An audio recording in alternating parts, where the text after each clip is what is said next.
Yes, Brian, morning, how are you?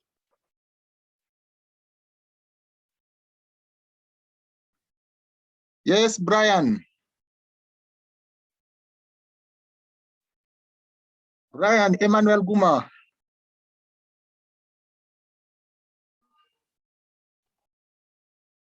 Hello, yes, morning, Robert. Morning, how are you?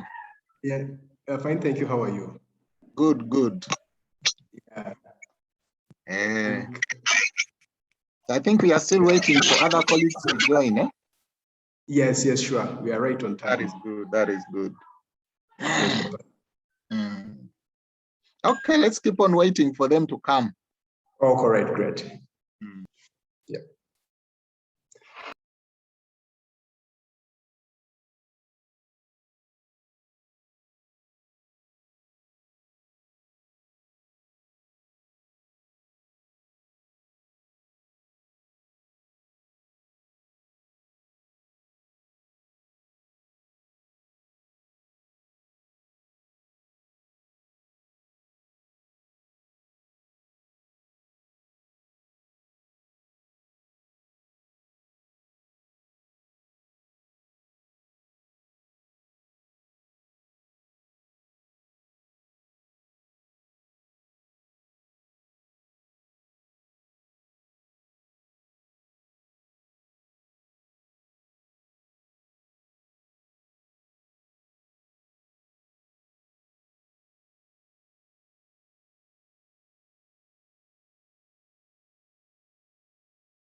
In group. Não, tá que eu consigo group email. New so you want to check whether it is in the system once you send mail.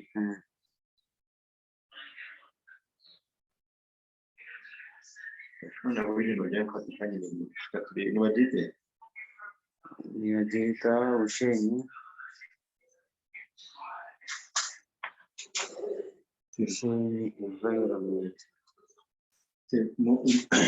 Umeteka nao kuja. Kuna jambo hata wanyu ilizunga email na kweli unajua hivi. Hata automatically kawe ni hiyo.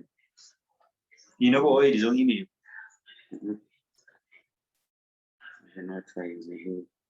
Because you log on to that email and send me an email. Hata msumo mnanka ya email akaiza.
Yeah.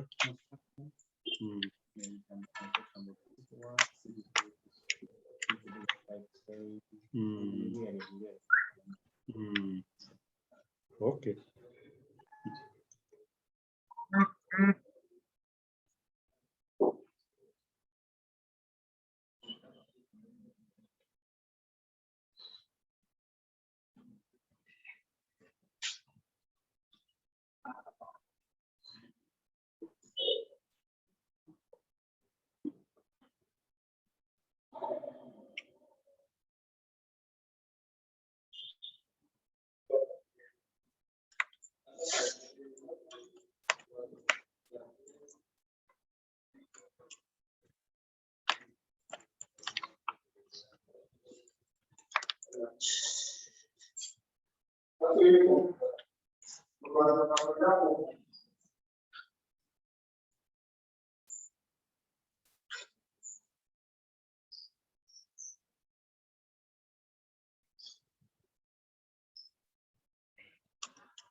Конечно.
Network is near the back.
Good morning, everybody. We are ready to start. I want to call this training to order. We are already late by some minutes, but I want us to get started.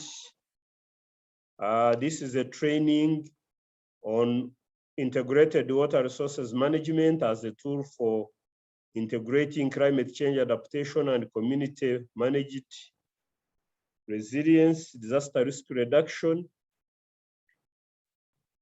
This training is organized by the Ministry of Water and Environment through the Water Resources Institute, UNDP supported capacity building network for integrated water resources management, Iwrm network, and Institute for Rural Reconstruction in Uganda. I want to welcome all of you to this training, and I do hope you are hearing me. We have a program which is displayed there.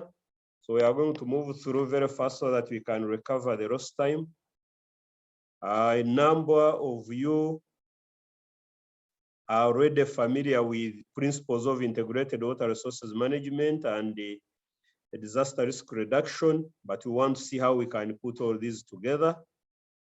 We are going to start with some introduction with remarks from the Water Resources Institute. Francis, be ready with the presentation.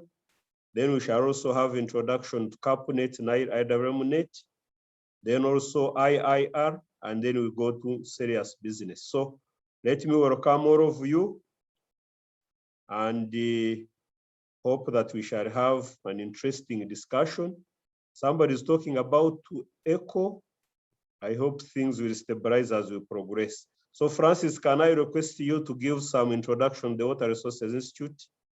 Yes,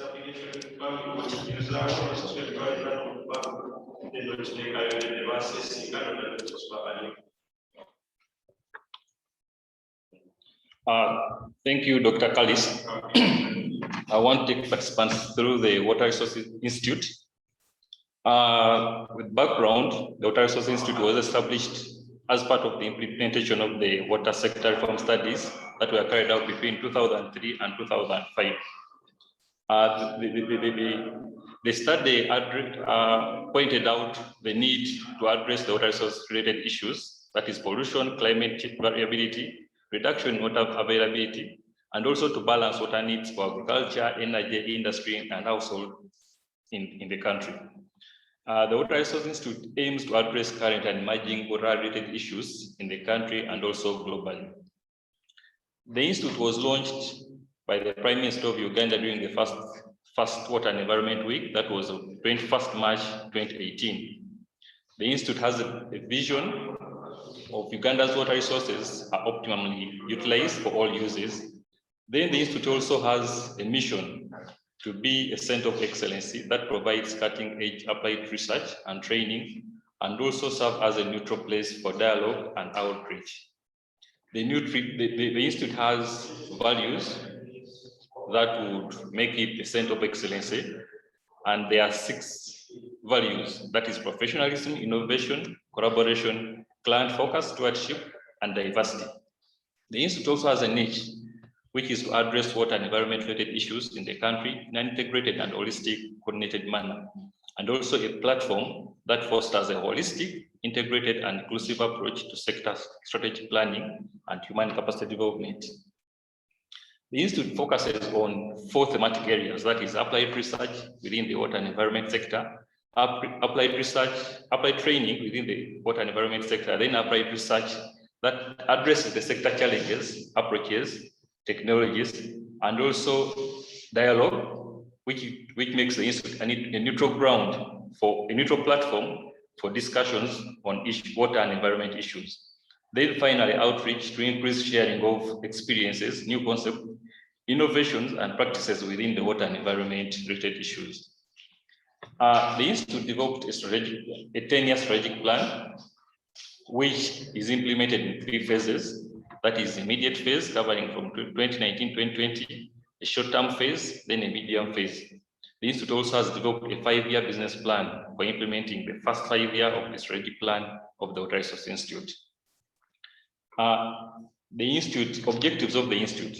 First, overall goal of the Institute is guided by the strategic plan to be recognized as a center of excellence for applied research, training, source of information, and dialoguing on water resources issues in the country.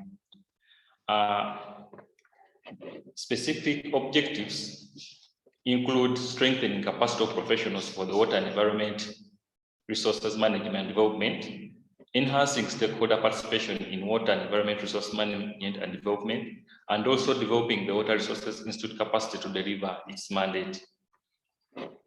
In developing the water resources capacity to deliver its mandate, this focuses on legal establishing and functionality of the Institute, development of policies and regulation, and also infrastructure and facility fully established.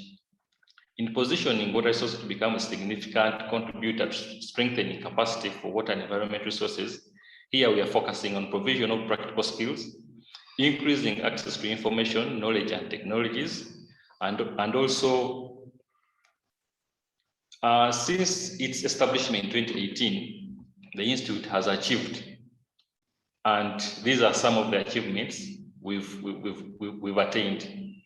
We've trained more than 2,000 professionals in various courses. So far, we have more than 54 courses. That's a mistake. Here, we are looking at nationally, regionally, and internationally. We have so far held 4 Uganda Water and Environment Week events. That is from 2018, 2019, 2020, and 2021. And all these have, we have had more than 5,000 participants nationally and internationally. The Institute has hosted the Great Lakes and Catchment Management event that was in 2019. And this one, we had more than 200 participants, again, nationally and internationally. The Institute has been included in the draft water policy and act expected to be approved by December this year. The Institute has also a specific budget line that is created within the Ministry of Water and Environment budget for 2021. Then the Institute has developed the strategic plan and business plan, 10-year strategic plan and 5-year business plan. With support from World Bank, the Institute has developed 4 training modules by K-Water Academy in Korea under the program supporting Uganda's climate resilience in water resources. We've so far created partnership and we've had resource mobilization meetings with the different partners within the country.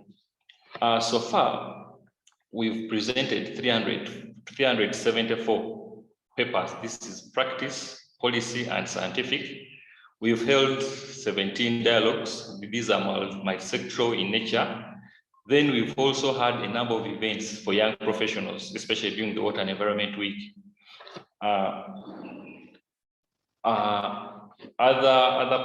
Other achievements, the Institute has developed a mentorship program. Recruitment of mentees and mentors is ongoing. And this program was launched during the Uganda Water and Environment Week 2021. The Institute has developed a database of retired professionals. So far, we have 50 retired professionals, and the program has just started. It is still ongoing.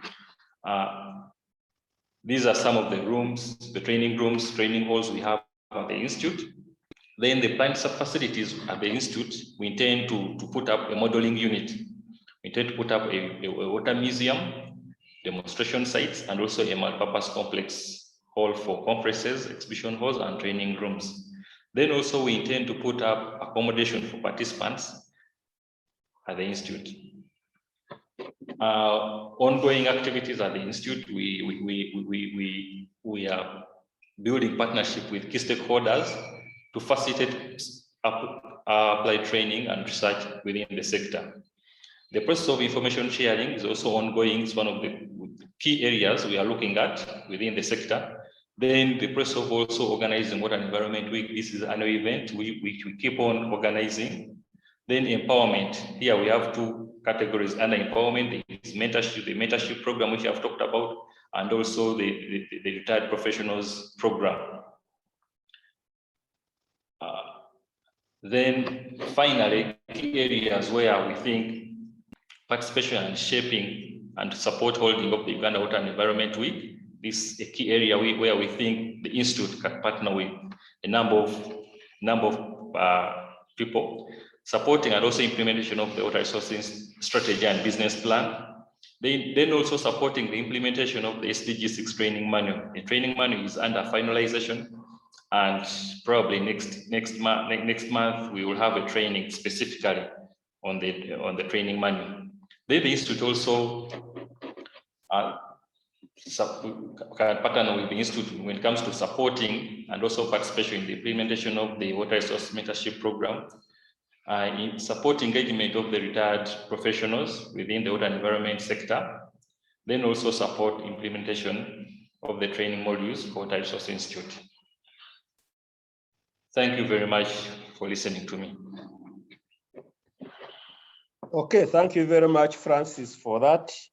Yeah, so participants, this was aimed at giving you a feel of what the Institute does and what you can benefit from.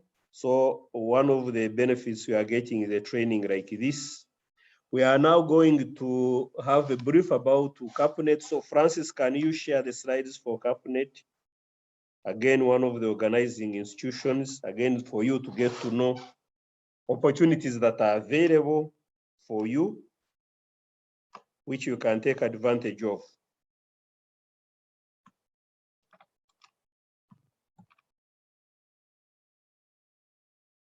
So Francis, if you can share those slides. To just inform you participants that all of these materials will be shared after the end of the training. So don't worry, they will be shared with you so that you can refer to them. So as you listen in, you can take some notes, but the materials will be shared. Francis, are you sharing?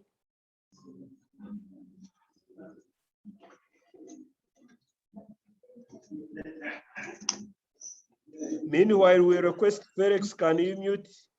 Felix, Leo, can you mute your mic? Okay. Rukundo Aran, Felix, Kenneth, can I request that you don't put on your mic when you are not speaking? Please, Kenneth and Felix. Francis, can you load the slides? So let's try to help the training move on well without any interruptions. So we'll be listening to a short brief about Catchment. After that, we'll go to the one on IIR. These are the organizing institutions. Francis, are you almost there?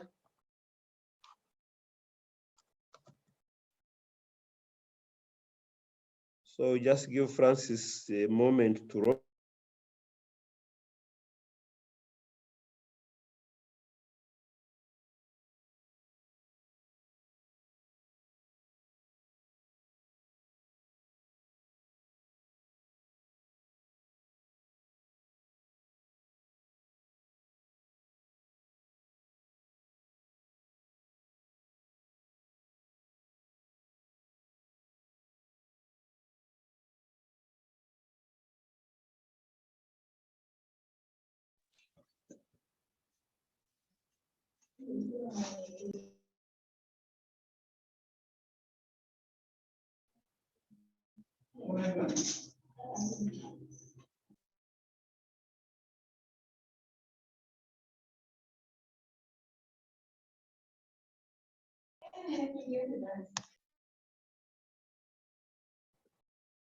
So bear with us, Francis was having a network problem, but he's connecting.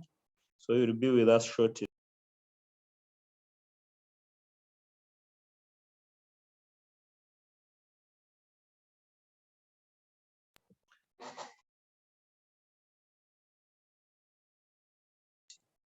Francis, go the first slide. Yes, I will run you through Catchment and Iwrm on behalf of the network. Continue. This training is organized by Catchment, Iwrm, Ministry of Water and Environment, and this is building on the previous training we had on guidance for water source protection. By this training is on Iwrm and climate change, disaster risk reduction. Next. The Catchment is an international network that brings together all of those that are interested in integrated water resources management. These networks have proven to be effective in promoting the understanding of integrated water resources management and development and the role they play in the development of any country. Next. And this network operates through, go back. Francis, you are running very fast. Can you go back? Francis, go back, please. Francis, are you hearing me? Or your network still has a problem? Doctor, I'm hearing you. Samuel Okor, can you mute? Samuel, can you mute? Mute your mic, Samuel. Yes, so Catchment is an international network. It operates through a number of networks. It has 23 networks all over the world. Next. And through its work, it conducts its work through principally training. Catchment has developed a number of training materials which I would want to request you to take advantage of. And all of these are available freely in PowerPoints and training manuals. We have a manual on integrated water resources management for river basin organizations, conflict resolution and negotiation skills, economics in sustainable water management, integrated water resources management as a tool for adaptation to climate change, a manual on streams overall, groundwater management, flood, urban flood management, water integrity, hydroclimatic disasters, on gender, on preparation of integrated water resources management plans, water safety plans, and also their self-running materials. So check for those materials on the website of Catchment and get informed. Next.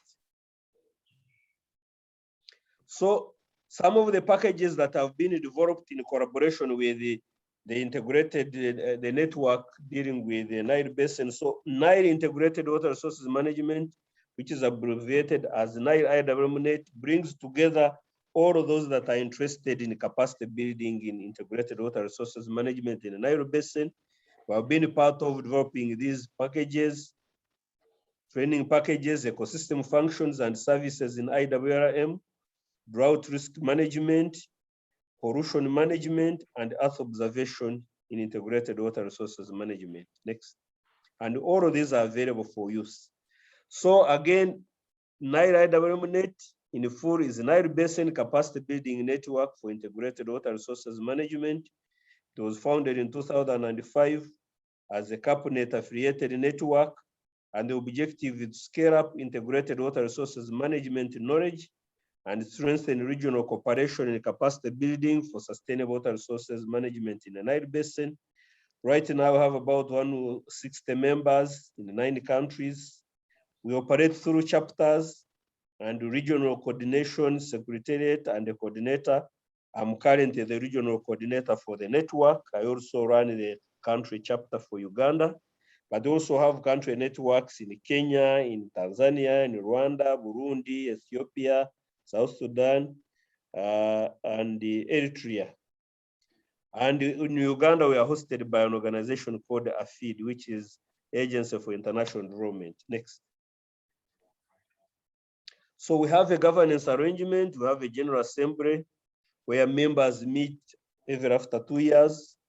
Then we have a steering committee made up of 11 members. Then we have a secretariat, as I mentioned, and we have country chapters. We also work through thematic working groups. Next. So a number of achievements we have realized since 2005. We have run 26 courses involving about 600 people. We have had 19 courses nationally. The 26 courses are the regional courses where we have had our participants involved. Then the national courses, about 550. We have also had exchange of resource persons and participants. We have had case studies and also contributed 6 training manuals. Next. So, and these are the manuals. If you see the pictures there, they show the kind of manuals that have been produced, which you can take advantage of. Next. So if you want to get in touch with the Iwrm and you become a member, those are the contacts, but you can also get in touch with the through the email that you receive so that you can join. Otherwise, thank you very much. Can I now request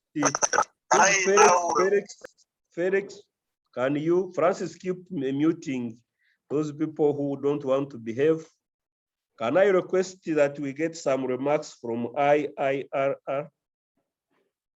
Robert, are you there? Pamela? Yes, Doctor. Good morning. Morning. Welcome. Yeah, thank you very much. I'm called Robert Kalisa, and on behalf of IIRR, IIRR is International Institute of Rural Reconstruction. I tried to check in to load our presentation, but it seems my laptop is freezing.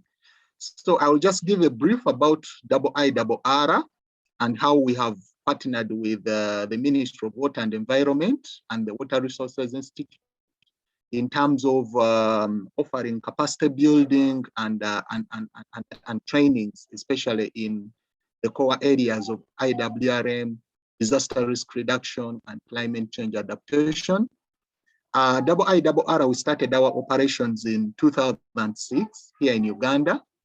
And since that time, we have been at the forefront of building capacities of a number of partners in disaster risk reduction, in climate change adaptation, in IWRM, and also in implementation of the different interventions.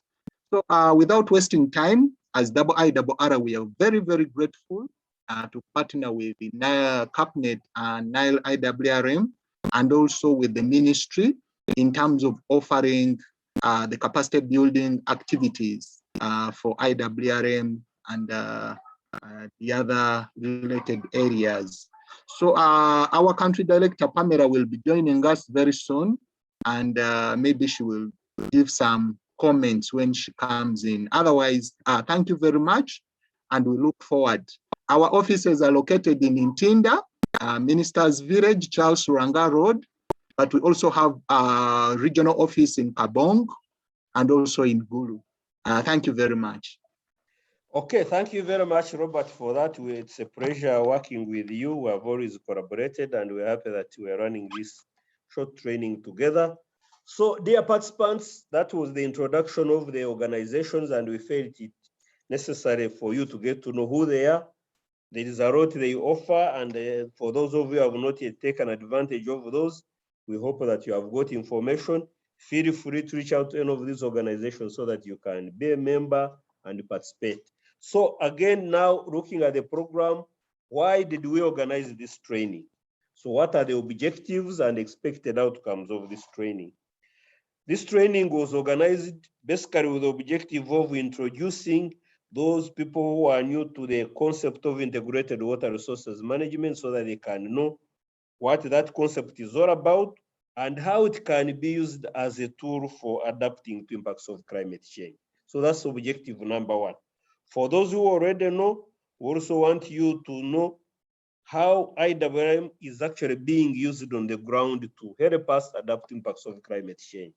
We'll be having some case studies which will enable you to get to know, but also getting us to know what is actually climate change. Oftentimes we talk about climate change. So the other objective is for us to get to understand what climate change is all about and how it is affecting Uganda. And then we will also get to know how actually we are managing the disasters, the risks that are actually associated with climate change.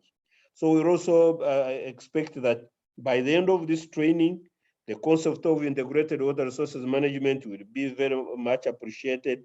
The concept of climate change will be very much appreciated, and we'll know how Uganda is actually impacted, but also we'll be able to know how we are responding through the water resources management angle to adapt impacts of climate change and be able to deal with these disasters.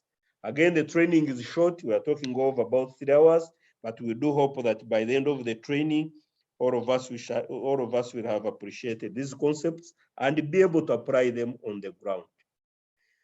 So being a training that is done online, of course, we take note of the limitations with respect to interactions with the participants, but we do hope that we shall manage. And we suggest that you can introduce yourselves in the chat. I already see some people introducing. Marion, welcome. We are working closely with the CARE, and I do hope that when we reach the discussions, those of you who are working in this space will also provide your views so that the participants can get to know more. With those, I want us to move to the first presentation, and I want to invite Mr. Mohamed Semambo to come forward. Mohamed, you will introduce yourself better and take us through the presentation introduction to climate change. So, Mohamed, are you online already? Yes, Dr. Carlist, I'm online. So go ahead and take us through your presentation. In the meantime, introduce yourselves, colleagues, and you can put there even your contacts so that people can get to know and link up with you. So over to you, Mohamed. Thank you very much, Dr. Carlist. Thank you very much, everybody. My name is Semambo Mohammed. I work with the Ministry of Water and Environment Climate Change Department, and I'm going to be making a presentation of around 12 slides, just introducing climate change in totality, and therefore will be guided on the next step in terms of how climate change and integrated water resource management can be a concept of our day-to-day application. So I hope everybody can see the slides. I think I need to put them in a slide mode. So, okay, I think they are visible. So I need to now continue. Is that Mohamed, fine? you can put in slide mode. Just okay. Down there. Yes, yeah. Okay. Yeah, just press there, yes. Okay,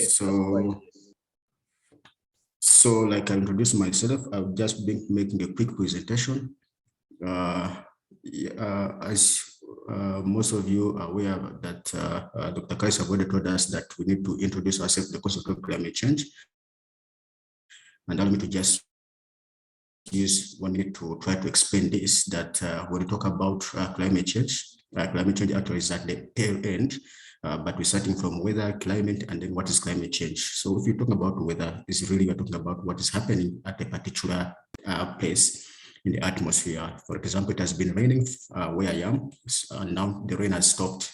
So in that category, we are talking about what has happened right now in the atmosphere and what is expected to happen in a few hours to come. And there's another kind of like looking at time scale. So what's happening in the atmosphere at a particular time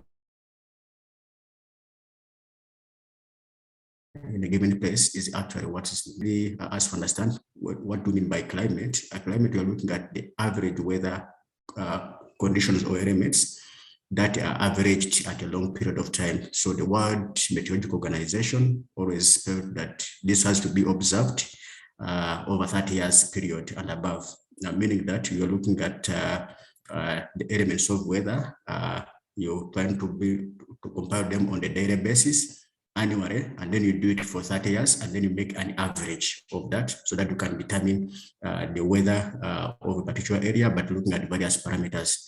Members on call also need, you may wish to note that when we talk about now climate change, we move to another concept of the global warming. And in the global warming, you're looking at the overall warming of the planet, which is based on average temperatures over the entire surface of the Earth. So we have been seeing that since the Industrial Revolution, the temperatures have been increasing, and therefore facilitating what we call global warming, which we are all feeling maybe at certain places, which we are feel in terms of the activities that we execute. but the increase in the global temperatures and therefore the warming is actually as a result of the greenhouse gases.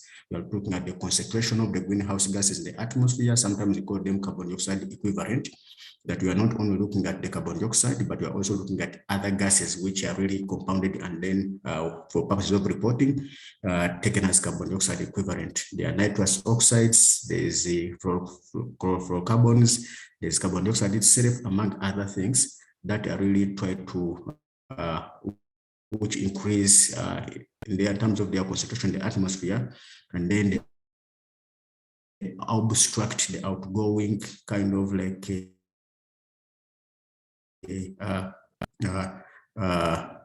heat radiation, which is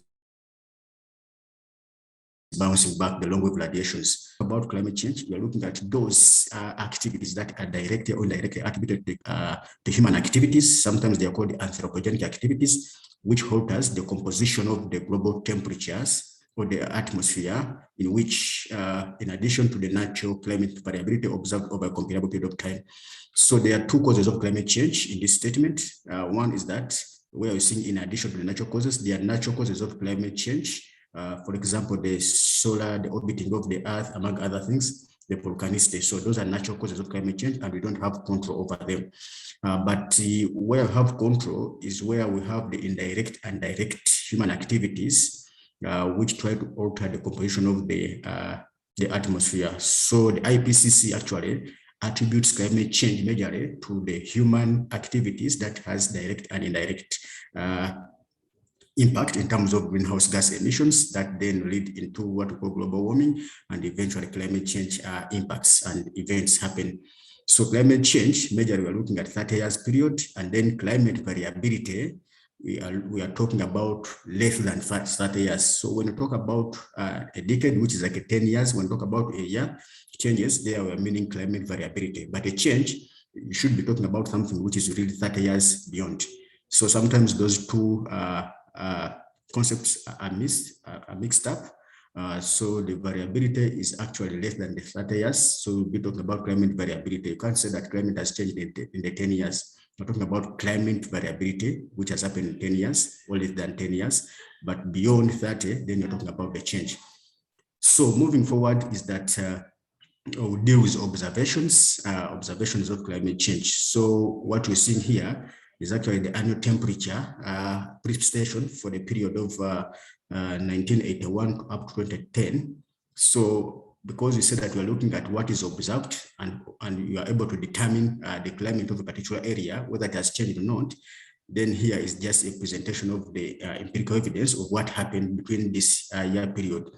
So it is merely just showing that between these years, this is a 30 period year, we are seeing that there is a lot of kind of climate events that have happened in certain areas, but here we are trying to look at the rainfall and temperatures, how they have performed.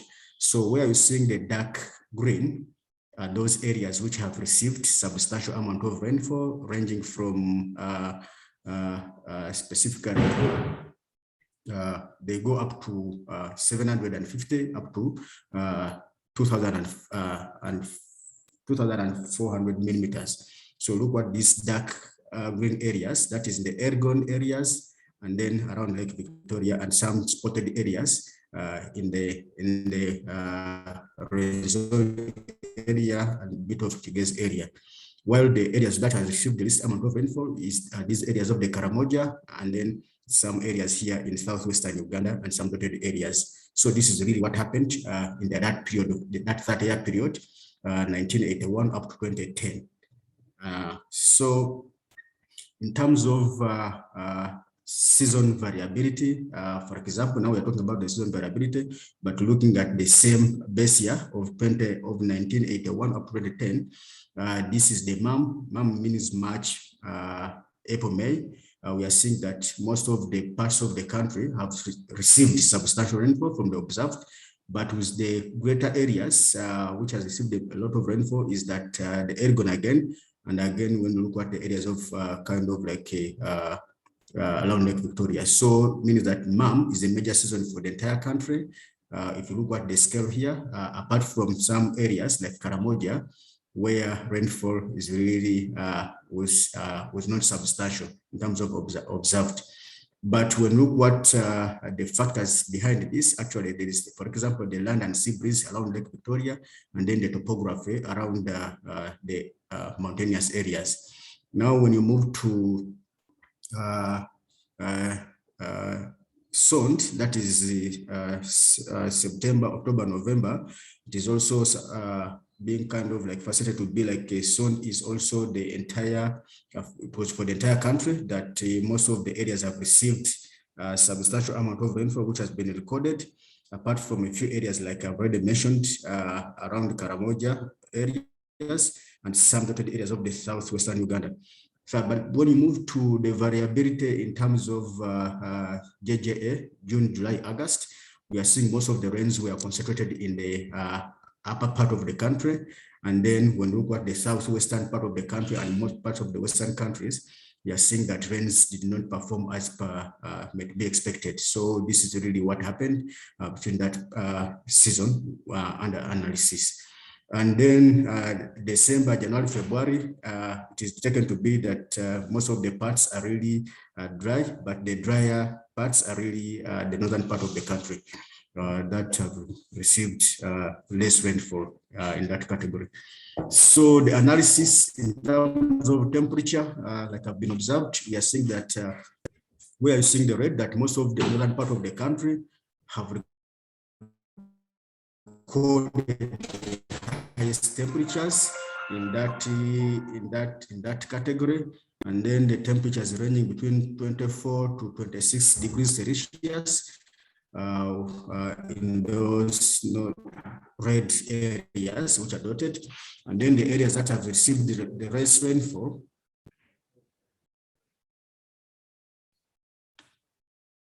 Hello, can you hear me? Hello. We can hear you. Hello. Yes, we are hearing you. Yes, You we are can. clear. You are very clear. Oh, thanks. The areas which received the rest were, okay, thank you. Thank you very much. The areas that receive temperatures, we are looking at around Rwenzori and some parts of the Kigezi Highland, where the temperatures actually, the lowest temperatures were around between 12 to 20 degrees Celsius. So the rest of the parts of the country, as you could see here on the scale, they received between 20 to 24 degrees Celsius. So what does it that mean? That in terms of recording high temperatures in the period of analysis, that you're using the red areas, they don't that have received the greatest amount of in terms of temperatures, which recorded high temperatures, while the highland areas specifically are the one that recorded lowest temperatures. So in terms of maximum and minimum temperatures, for example, the maximum temperatures, we could see that almost the northern part of the country received the maximum temperatures was recorded in there. But also for the minimum temperatures, again, you could see the areas that are really recorded that not deviating much from what I've already said, but this is kind of like looking at the maximum but also the minimum temperatures. So in the minimum temperatures, these areas where you see the blue dots, and then some parts of the southwestern Uganda around these zones, if we could look at the scale. So the Kigezi Islands around here, these are the areas that receive the minimum rainfall, but the maximum is in this category. So the maximum rainfall, the maximum temperature is 30 to 31 degrees Celsius, while the minimum is really 12, as I already mentioned, and around 20. So they range from while other parts of the country had 18 to 30 degrees Celsius. So that is from observation. Ladies and gentlemen, allow me to now talk about what is projected. So the previous slides, you are giving us the observation in terms of temperatures and rainfall. But from those observations, then you are able to calibrate and also model what the future is likely to be in terms of temperatures and rainfall. So when we talk about climate projections, it is the necessity that really try to bring out the aspect of planning, looking at how the future is likely to be. So there are three scenarios that were used under the third national communications in terms of predicting climate for the country. So the mean annual temperatures are projected at a level of 2031, and then they go up to 2060. But in summary, it is showing that the projected temperatures are expected to increase in the range of 1 to 1.5 degrees under the RCP 2.6 and RCP 4.5 for most of parts of the country.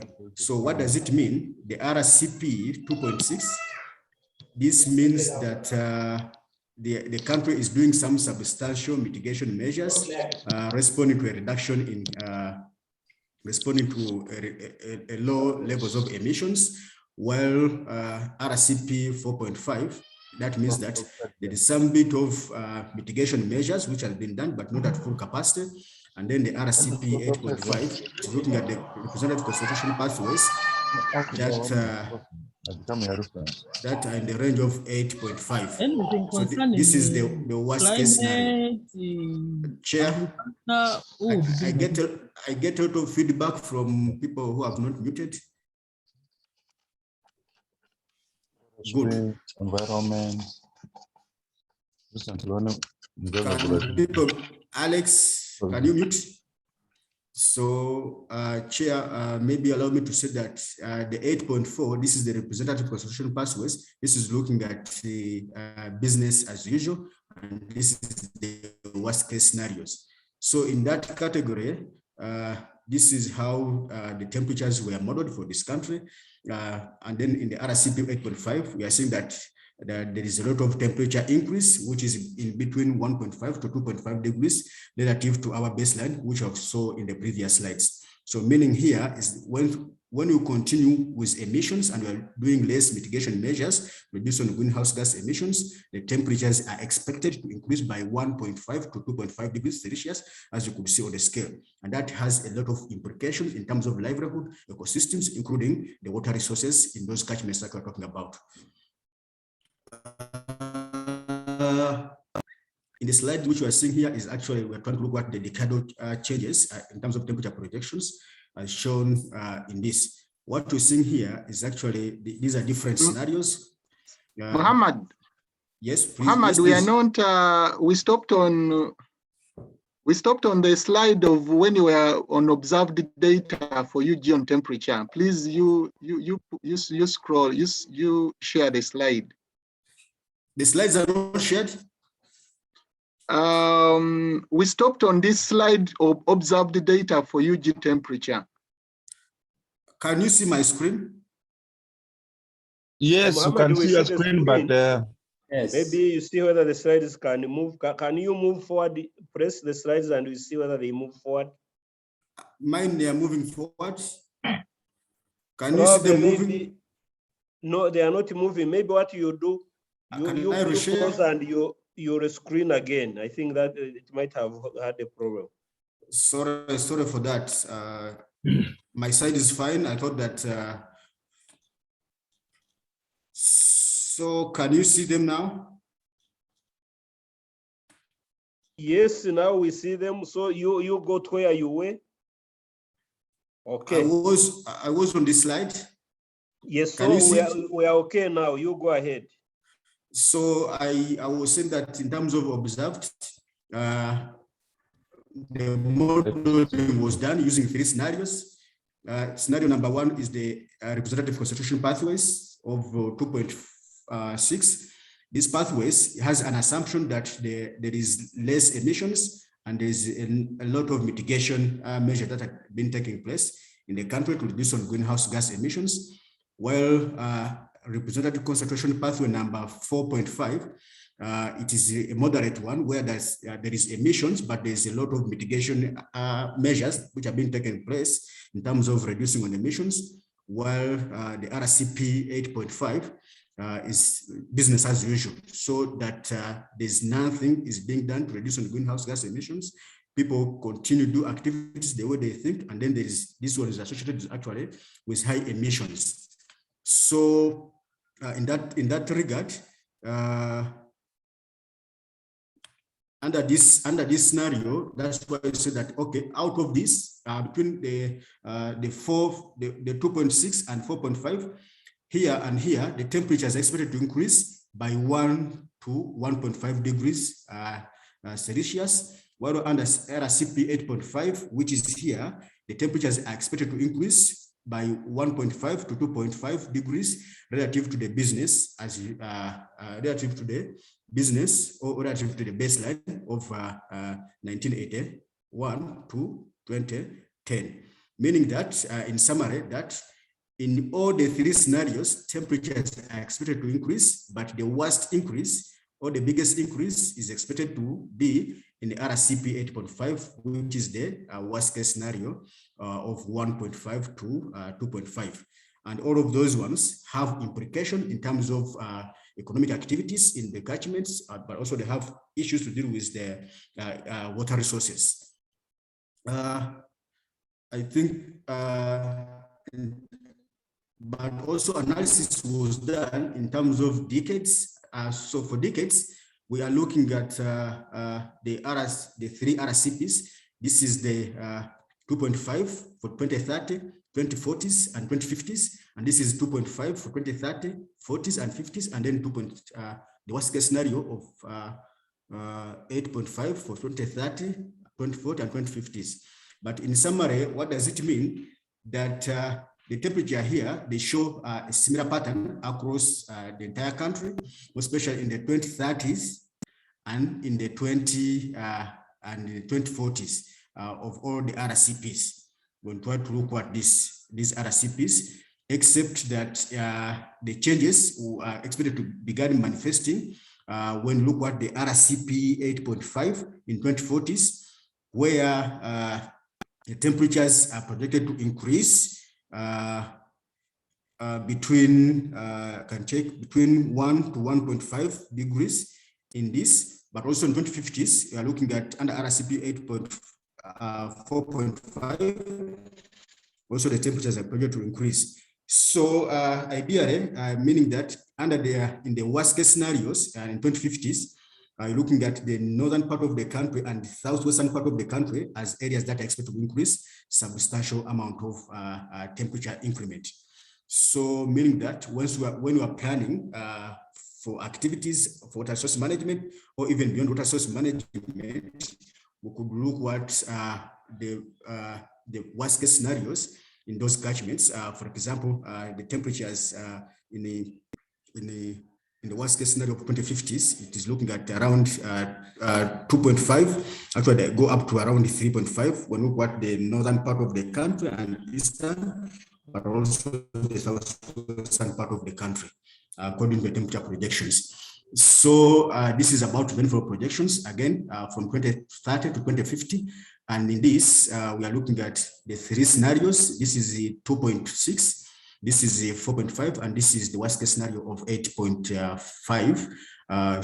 Merely, it is really showing that unlike for the temperatures, but the rainfall, the pattern is there is actually shows a similar pattern across the country, where some areas is projected to have an increase in rainfall, while others are projected to have a reduction in rainfall.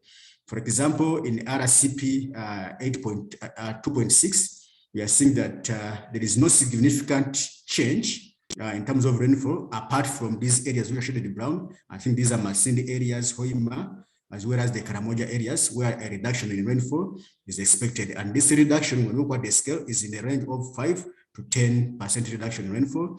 And then when you move to RCP 4.5, again, we are seeing that there's also no significant change from the base of 1981 to 2010. But these areas here, I think this is the Chigezi Highland, there's a detection in terms of increment in rainfall, ranging from 5 to 10% increment in rainfall.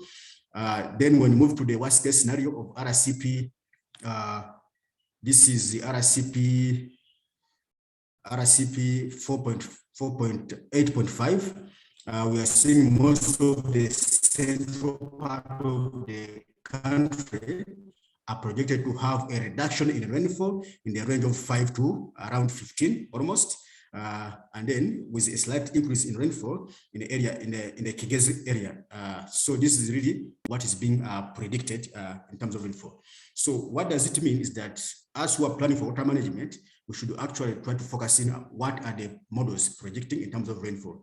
So ideally, in conclusion, that there is no significant change in terms of rainfall when you look at RCP 2.6 and then 4.5. But when you move to the RCP 8.5, we are seeing that most of the central part of the countries are to record a reduction in rainfall in the range of 5 to around 15 in that category. This slide here is just giving us now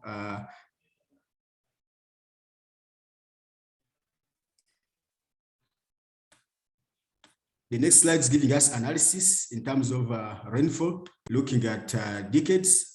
So in terms of decades, actually, you could see in summary that if you look at this one, that under RCP 2.6, it is these areas that are expected to have a reduction in rainfall. The same when you move to in 2040s, then you see that the areas with less rainfall are actually also growing when you look at the these areas and then the Karamoja areas. But when we move to this RCP, we see that there is a projected increase in terms of rainfall under 4.5 in 2040s, especially to the Karamoja regions and the southern part of the country. And then in the worst case scenario of 8.5, we are seeing that the central part in 2040s and also in 2050s is projected to have less rainfall.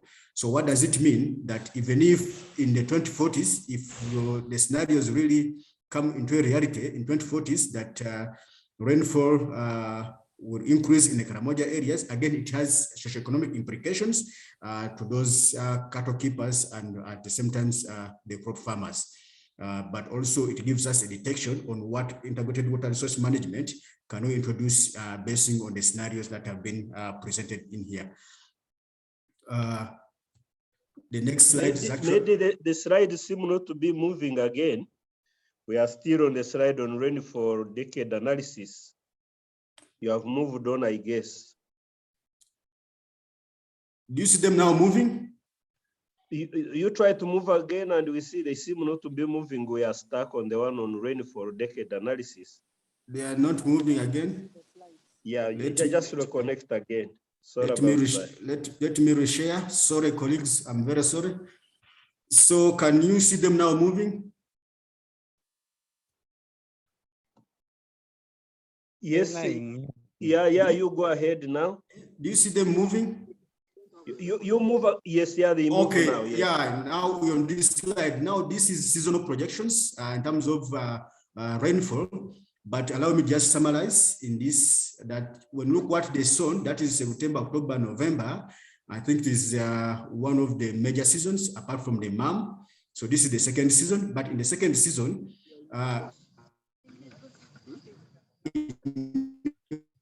all the three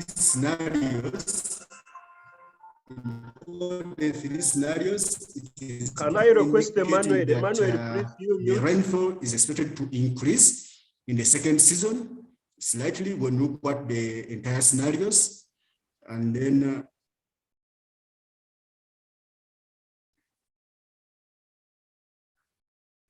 okay, can I continue, Chair? Yeah, Mama, do you continue? Okay, hello. Now? Yeah, continue. Hello. Mohammed, are you hearing me? Continue. Yeah, Chair, I was saying that, yes, I was saying that in terms of season analysis, I can hear you very well. For the second season, that is September, October, look at almost the entire scenarios. For example, in the 4.5, you could look at these areas. Rainfall is expected to increase in the range of 5, maybe to 10. And then some areas you could even expect an increment in terms of rainfall up to around 15%.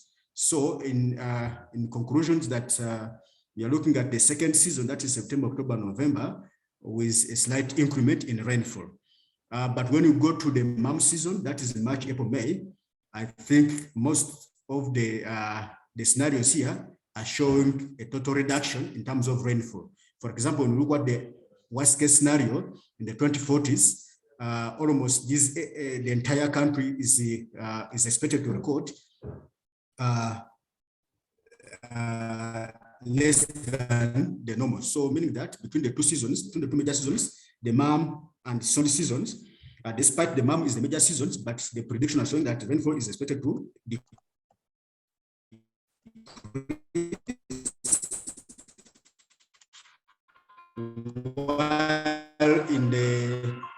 While in the second season, which is sown, the rainfall is expected to have a slight increase. So that means that we have now to plan appropriately in terms of our water resources management when it comes to the two season analysis.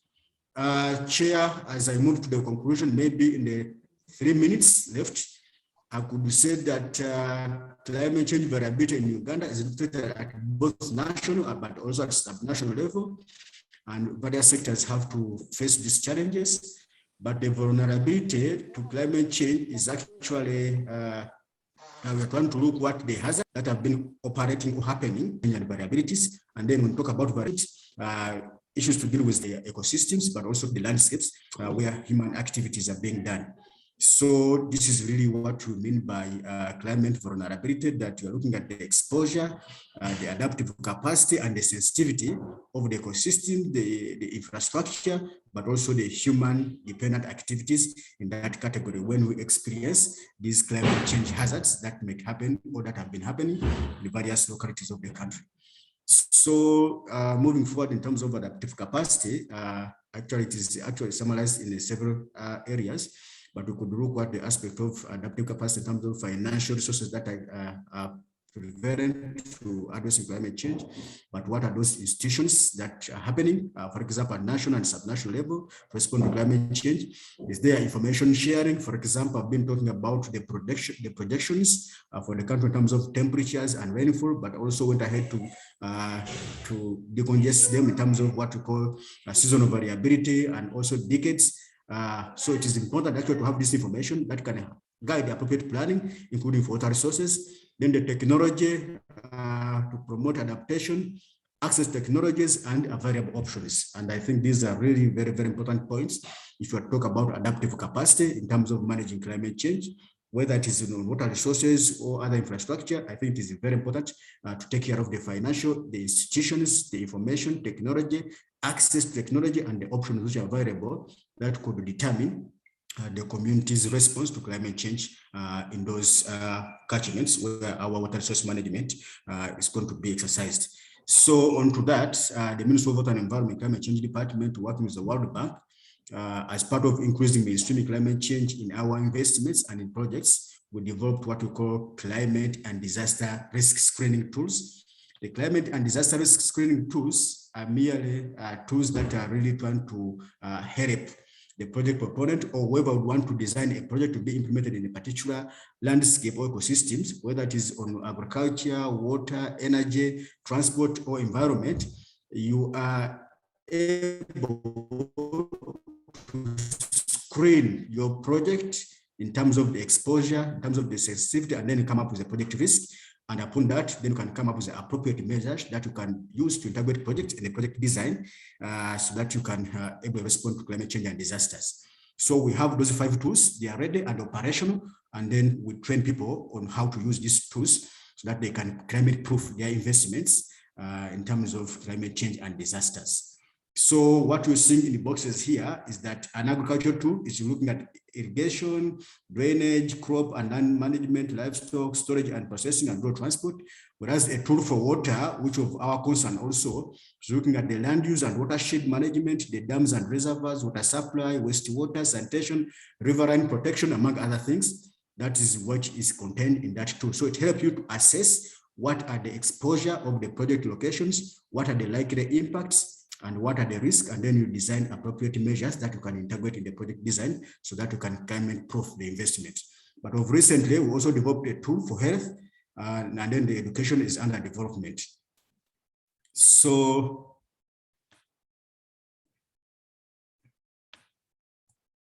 And this is my last slide. So when we look at the climate and disaster risking tool, it's just giving you a logical stepwise.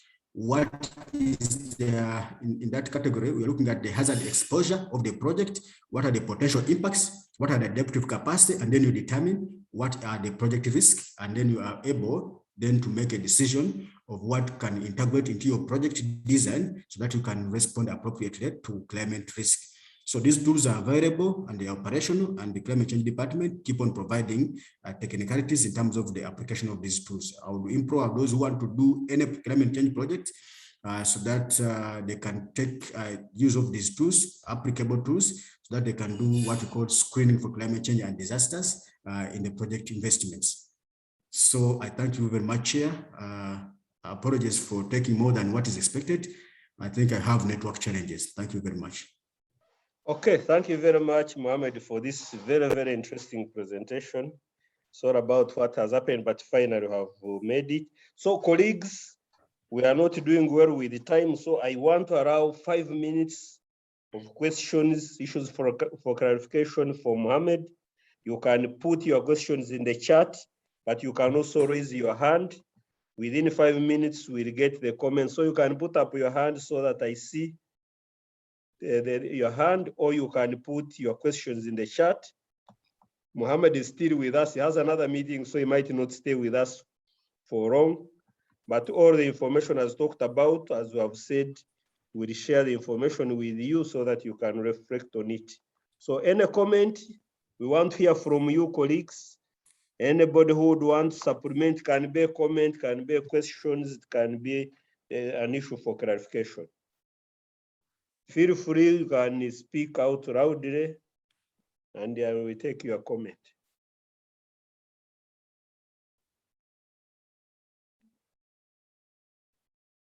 Anybody? Yes, Marion, can you come in first before Betty comes in? So over to you, Marion.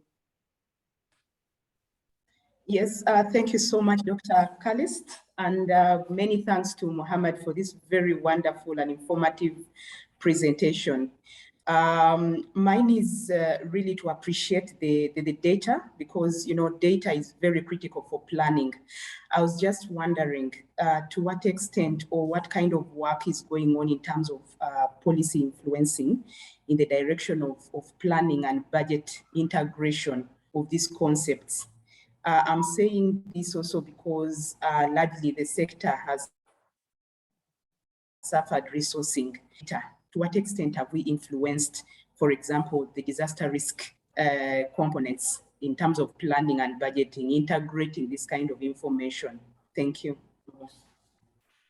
Okay, so let's get a few more. Let's hear from Betty. And Mohammed, you respond at once. Yes, Betty, over to you. Yeah, thank you, Dr. Calist, and thank you, Mohammed, for the presentation.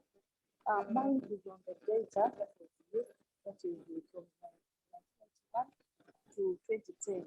I look at it, 10 years down the road, as in something has transpired, because looking at 10 years back, like we are dealing with data. Yeah, I think it's very far from her mic. Betty, you come closer to the mic so that we hear properly. Okay. Can you get me now? Yeah, it's better now.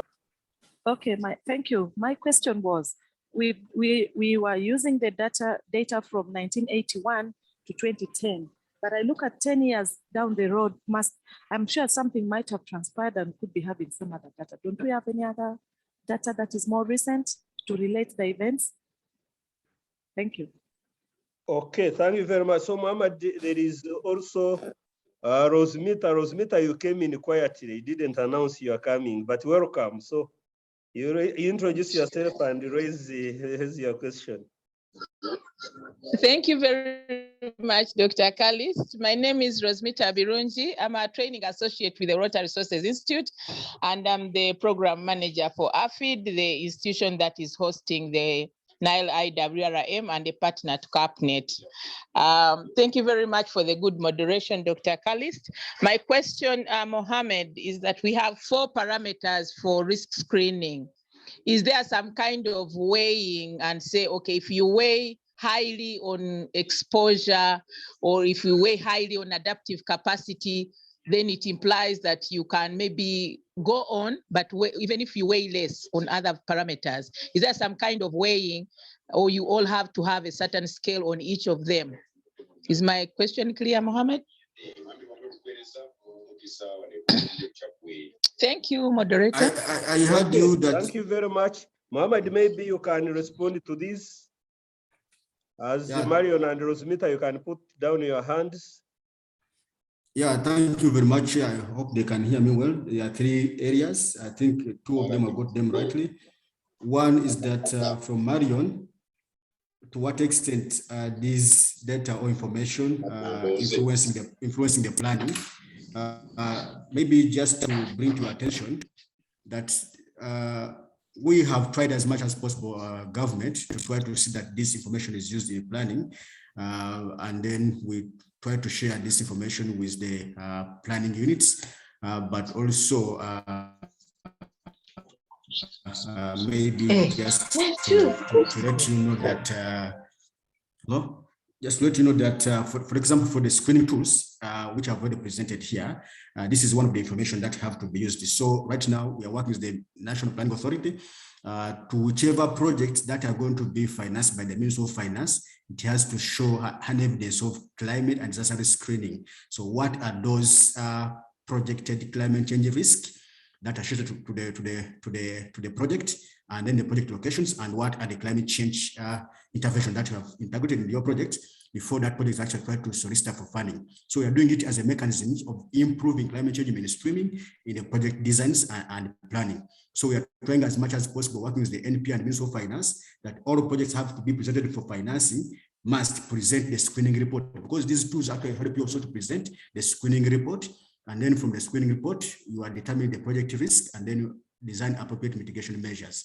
So I think we are moving in that directions, but we are trying as much as possible to train project lieutenants on how to use these tools as part of applicability in terms of climate and disaster screening. Now to Betty, can we use the recent data looking at 1981 to 2010? Yes, there is recent data, but it's under being corrected from 2010.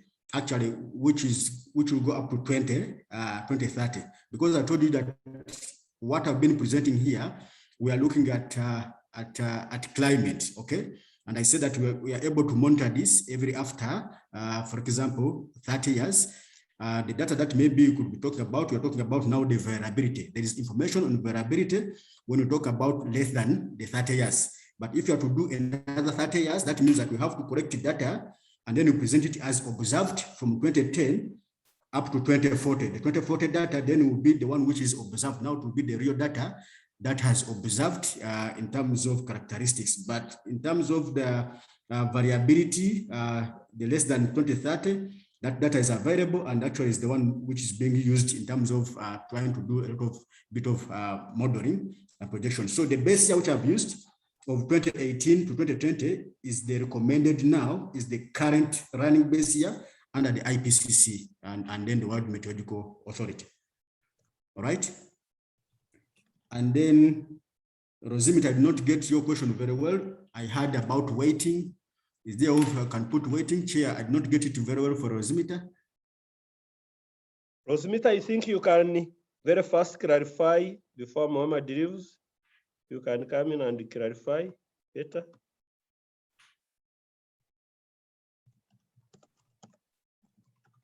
Okay, so probably Mohammed will take it up with Rosimita later.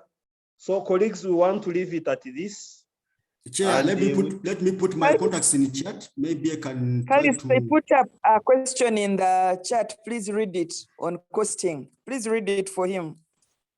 This is Grace. Costing, yes, Grace. So have you seen it?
Can I say it?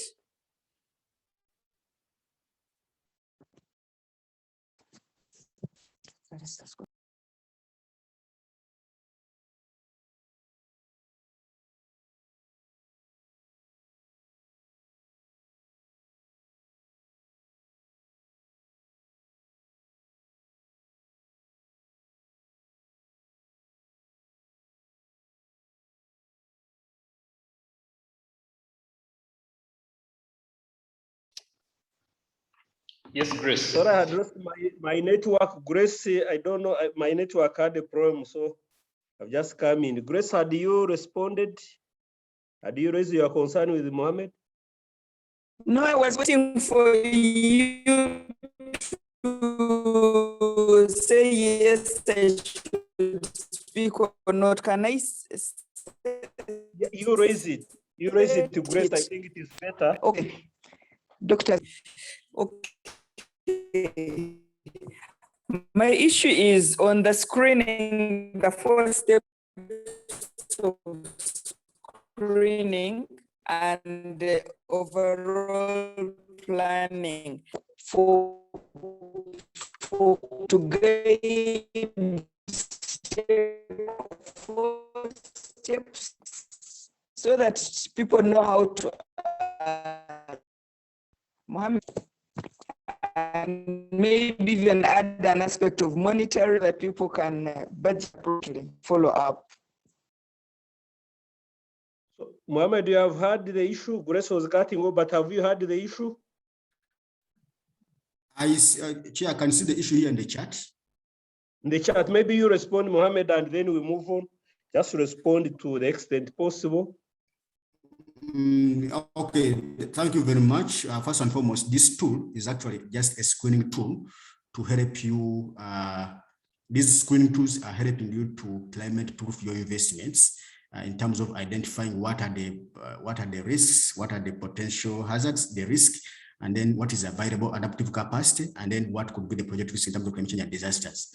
So it is actually just giving you that picture, but does not give you calculation of costing in terms of what you have to put into the budgeting. It is upon those issues that you identify, then you come up with appropriate measures that could respond to those issues, and then you try to find out appropriate budgets that you can include into your project, responding on the technologies or on the needs that you may need to integrate to show that you are climate proofing your investment. But we have a similar work which we are piloting with the Ministry of Finance, which is called the Climate Change and Budget Appropriations for the local government. And this is where actually the costing can be done in terms of the government and ministries. So it is still at pilot at next. Thank you. Okay, thank you very much, Mohammed. Let's give you a clap online. Thank you very much for that. So, Mohammed, can you close your screen so that we can move on? Just close your screen. So, colleagues, we are moving on.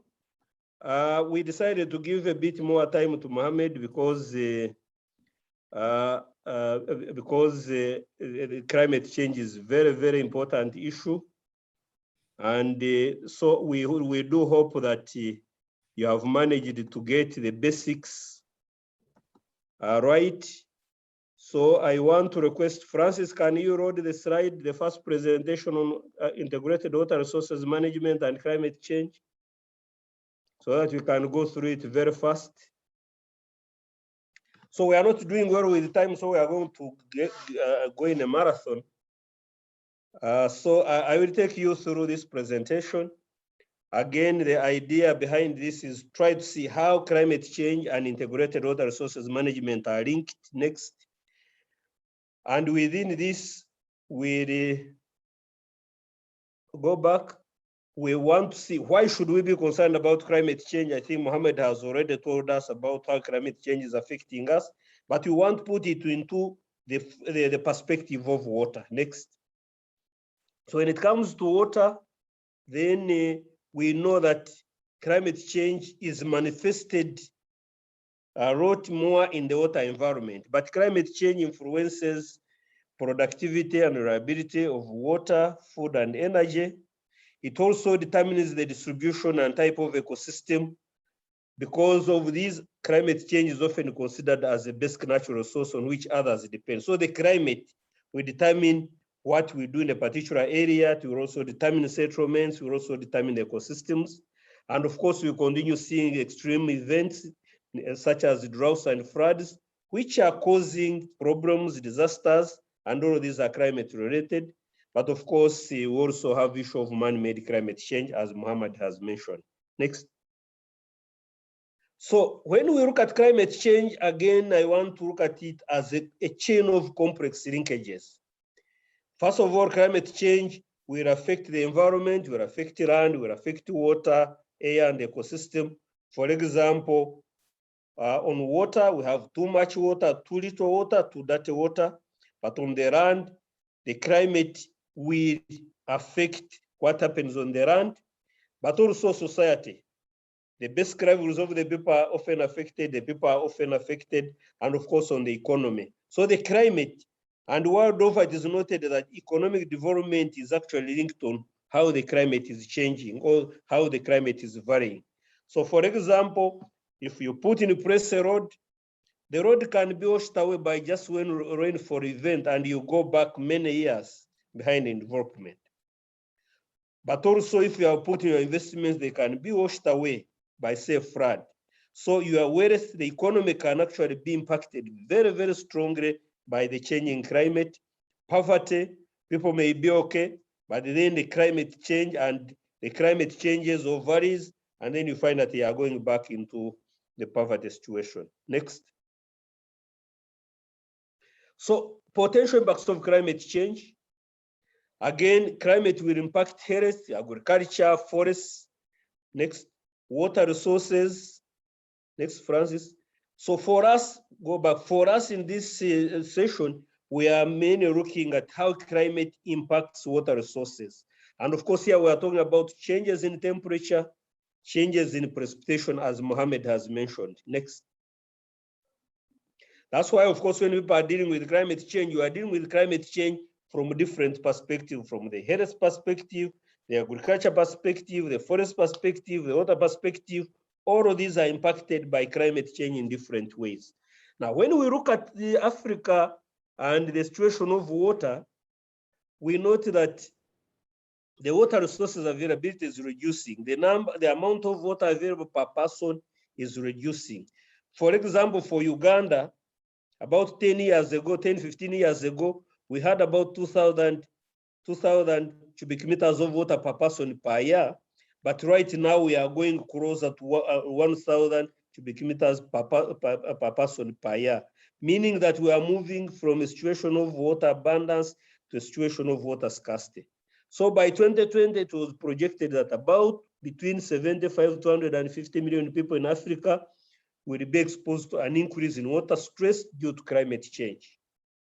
Again, as we said, climate change will affect water either in terms of quantity and quality and availability. Too much water, floods, too little water, droughts, too dirty water, of course, then you are having pollution. By 2025, the number will increase to about 480, and these people now will be facing the situation of water scarcity. Next.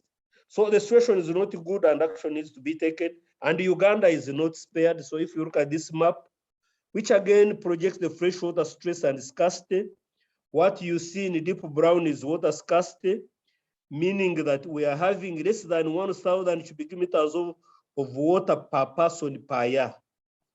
Then when we are between 1,000 and 1,700, you are in a situation of water stress. Above that, you are in a situation of abundance. So as you can see, countries which are in deep brown, they are deep brown, yes, that might be the color. Those are already people having less than 1,000 cubic meters of water per person per year, meaning that the amount of water you have available for your various uses is reducing.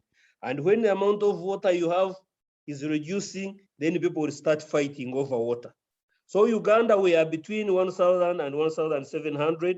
Actually, our projection right now is we are about 1,100, and we are gradually moving to that situation of water scarcity.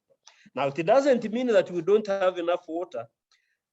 this water, some of it is getting polluted. So when water gets polluted, it's not available, but some of it is running off because the environment is degraded. So we find we have water in the rainy season and we don't have water in the dry season. That's why in many situations in the newspapers, you hear this place is having a water problem. And then after a few months, the same place is suffering from flooding. So it's a question of water variability. Next. So climate change will significantly disrupt the development plans of African countries. Again, we are talking about droughts, we are talking about water scarcity, climate zone shift. So this map shows how climate change will affect the development plans of various countries. For example, in Eastern Africa, we are saying that rainfall may increase in some areas. And when it increases, of course, then it comes with challenges of flooding, comes with challenges of destruction of infrastructure, displacing people, sometimes killing people, if we don't manage that water well. Expansion of waterborne diseases, then decline in fisheries in some major East African water bodies. So various parts of Africa will have different impacts and their development plans will be affected. Next. Francis, next.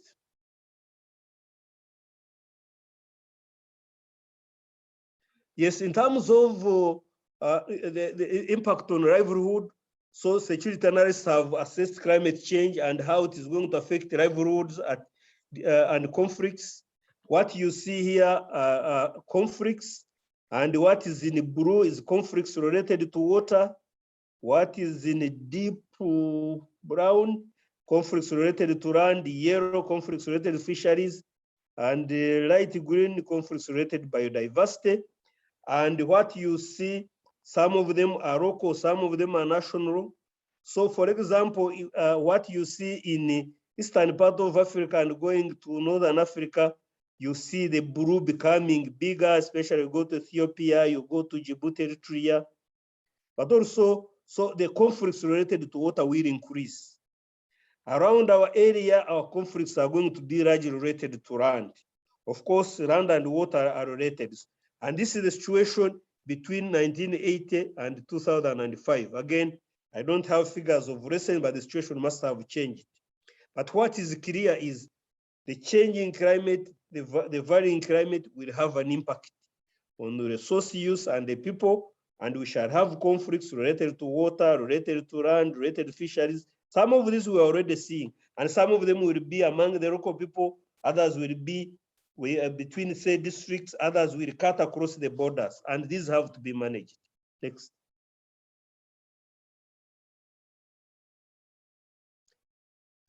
So, next, why is Africa most vulnerable? I think Mohammed talked about that.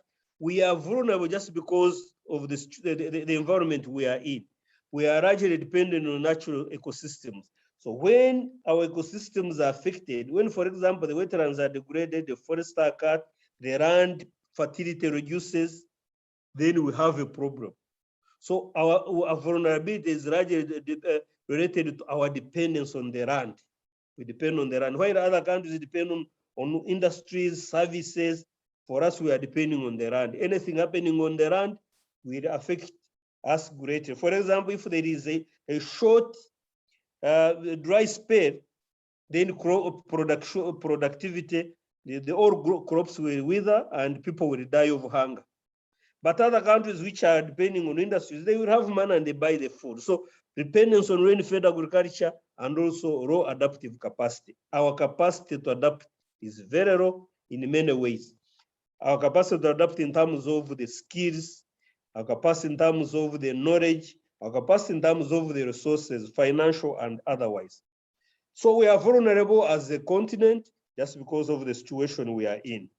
And we have to deal with this. And that's why in climate change negotiations, the focus of Africa is adaptation. We want to see how we adapt to these changing environments because we are vulnerable. And we need to see how to improve our resilience to these shocks through the ecosystems, through improving agriculture, and also improving the skills. Next. So How can climate change impacts be addressed? Next. A number of ways, and I think the four presentations will highlight a few of these. A number of approaches: disaster risk reduction, sustainable livelihood, integrated watershed management, or sometimes called integrated catchment management, climate smart agriculture, sustainable land management, conservation agriculture, agroforestry. These are the approaches, but all of these approaches need to be integrated. You cannot look at one and you think you are going to address the issue. And where are these approaches implemented? They are basically implemented on the farmland, on the land, on the forest ecosystems, on the mountain ecosystem. And that's why when we are implementing this work, we are talking about a landscape approach, a catchment approach. So the practical approach for addressing climate change, again, we note that climate change can be effectively addressed through employing a catchment or a watershed approach. These resources don't follow administrative boundaries. For example, water will move from where it starts and where it ends, respective of the boundaries of the country, respective of the boundaries of the district or the sub-county. And that's why water will flow from Kenya to Uganda. It doesn't know that these are two different countries. It will flow from Karamoja to Teso. It doesn't know that these are two different ethnic groups. So employing that catchment watershed approach is the logical way of dealing with climate change. And of course, we are saying that since water is at the heart of, go back in front. Francis, you are going back. Next slide, please.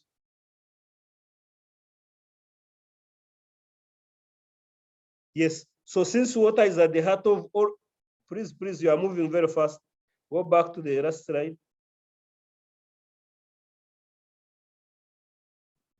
So since water is at the heart of all development activities, employing a catchment-based integrated water resources management can help. Again, we are not saying this is the solution in itself. We are saying it's an approach that can help. So we don't want to say employ catchment-based integrated water resources management and you solve all your problems. No, we are saying it can help to improve adaptation. Next. And when we look at the catchment, we are looking at an area, continue Francis, we are looking at an area that contributes water to a common point, and where we have water from rainfall, some of this water, Francis continue, some of this water will flow on the surface, some of it will go underground, some of it will be used for different purposes, and all of these activities are being coordinated or being implemented by different departments of government at the national, local level. NGOs are there, private sector are there, cultural institutions are there, academia are there, religious institutions are there. So we want to bring all these stakeholders to look at these issues in a holistic manner. And that's why we are saying a catchment approach, a watershed approach enables you to bring all the stakeholders together to look at these challenges and decide how to address them in a holistic manner. Next. And colleagues will give experiences on how it is being done. Next. So what is integrated water resources management? Basically, this is a process which promotes coordinated development and management of water, land, and associated resources. It looks at how you look at water as part of land and as part of all the other resources, wetlands, forests, mountains, and all of that. And you see how you can take actions in a coordinated manner to manage and develop these resources. And you are doing this so that you can maximize the economic and social welfare in an equitable manner. We want some for all, not all for some, but also without compromising the sustainability of vital ecosystems. So while you want to use the resource, you want to ensure that the ecosystem is safeguarded. And it's a means of achieving three things: efficiency in how we use the water. We want to make sure that we get maximum benefit from the water. We want, again, to ensure that the water is allocated equitably so that every user gets a fair share of the resource, and ensure that we protect these resources for now and the future. So basically, integrated water resources management is that process that enables us to bring the stakeholders together, to work together, to look at the water and related resources in a coordinated and integrated manner for the benefit of the present and future generation. Next.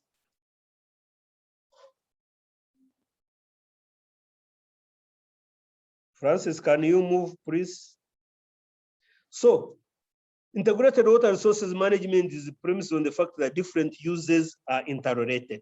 So we are trying to bring the different users together to talk with each other, and the goal is sustainable development. Next, Francis, I want to move faster.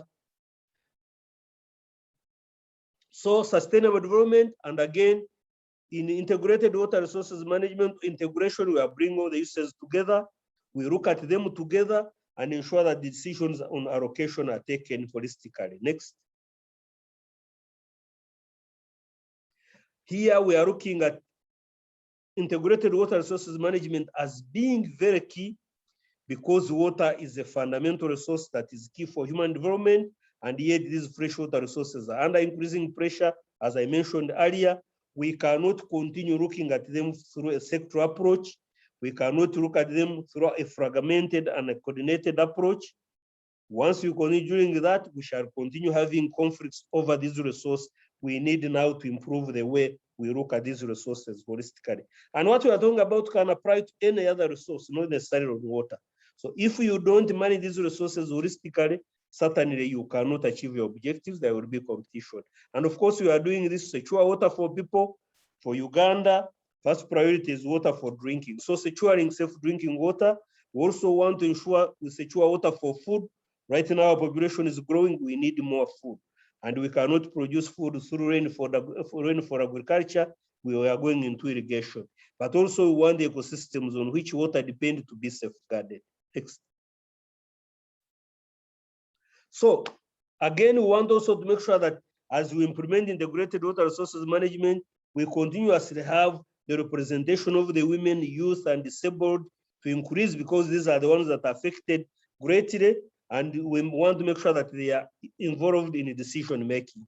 That's why in our programs, we are trying to make sure that the composition of the number of women and youth in the various committees increase, because we feel that they have a role to play. And when we are talking about water users, we are talking about agriculture, water supply, mining, industry, environment, tourism, and so forth. And of course, each of these uses have both positive and negative impact. And so we need to take advantage of the positive impact and try to minimize the negative impacts. And through that, we shall be contributing sustainable socio-economic development of the country. So the benefits, of course, include food production, energy production, drinking water, jobs, recreation. So once we look at this resource holistically within a framework of the catchment, then we'll be getting sustainable hydropower production, sustainable food production, sustainable provision of water, jobs. Again, many jobs are related to water, but also we'll be providing opportunities for recreation. But of course, integrated water resources management is challenging the normal practice. So it brings in that change in mindset, changes the convention of doing things, where people have to work together, as opposed to the situation we are using of individuals working together. Next, individually, next.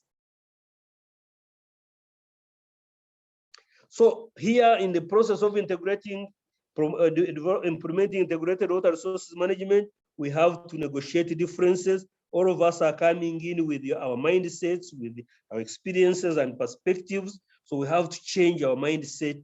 We have also to ensure that everybody sees the benefit in there. Sometimes this threatens people's power and positions, but it's we need to develop that platform where people feel a little bit empowered and they can contribute in a meaningful manner.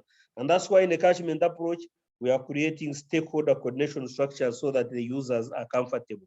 So what are the requirements for implementing integrated water resources management? You need an enabling environment of policies, strategies, and legislation for sustainable water resources management. And I think for Uganda, we have this.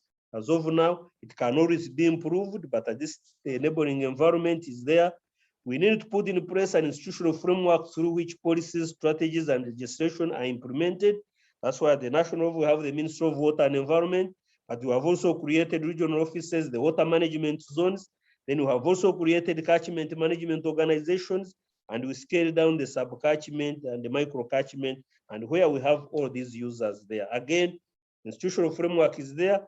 Then we have to have management instruments which help us to do the job on the ground.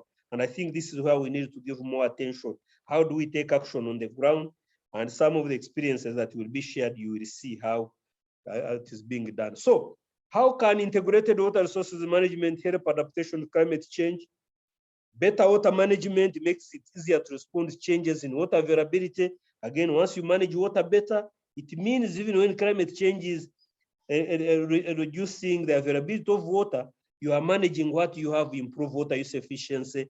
You ensure that you manage the demand, but also you ensure that the water is actually restored and stored on the land so that it can continue recharging underground water and enable streams flow. So better water management will enable us to respond to changes in water availability. Basin planning allows us for risk identification and mitigation. Again, once you bring everybody together within a catchment, within a basin, then you identify challenges, the causes, we look at the risks we are exposed to and how to deal with them. Then, of course, stakeholder participation helps mobilization for action and risk assessment. We want everybody. So stakeholder participation is key in dealing with climate change, and integrated water resources management provides that framework within which the stakeholders can engage. And of course, good management systems arouse the right incentives to be passed over to the water users. For example, we need policies, we need strategies. One of the strategies, for example, we put in place recently is the water source protection guidelines, where we said all water infrastructure projects as the requirement have to put up 3% of the investment to protect the source, improve livelihood. So the users of the water and those who are protecting the water are actually given incentives to be able to manage the catchment and the area where the water comes from. So I want to end at this, and I do hope that the link between integrated water resources management and climate change has come out, and we can see how working within an integrated water resources management framework can help to adapt to impacts of climate change. Thank you very much. And since I'm a moderator, I'm going to request that we have about 5 minutes of issues for clarification before we move on to the next presentation. Thank you very much, and over to you participants for any question, issue for clarification. You can put up your hands, you can speak out loudly, you can put in a chat as you wish. Okay? Any comment, any observation, colleagues? If there's anything in the chat, Francis, any question, you can bring it to my attention. Yes, I see, Marion, you have a comment. What are the possibilities to have a paradigm shift as a country to plan and budget climate change projects at the catchment rather than administrative units? Now, is there anybody who could give his or her take on this question before I come in? Rosemita, if you are there, you can come in from your own perspective, but I see colleagues from within the ministry as well. Grace, you are also there. You know, you have been working in this area. Anybody who can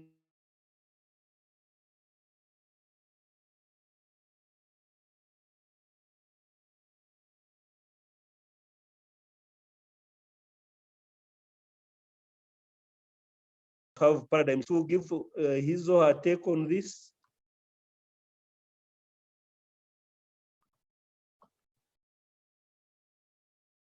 Brian, you are there. Dr. Brian, you are there. You can give your take. Rosemita, I see you there. You come in. Yeah, hello. Thank you very much, presenter, for that wonderful link between climate change and Iwrm. Indeed, first of all, Iwrm itself is a paradigm shift. It is a shift from silo kind of working to an integrated kind of working with other partners. And that is a very important question because again, we are from Iwrm came in the advent of MDGs, the Millennium Development Goals. So as we go to the Sustainable Development Goals, actually they emphasize more working together, actually not just even collaboration or partnerships. Now the underlying issue is integration. So the paradigm shift you're talking about is already happening and is already institutionally framed within the Sustainable Development Goals.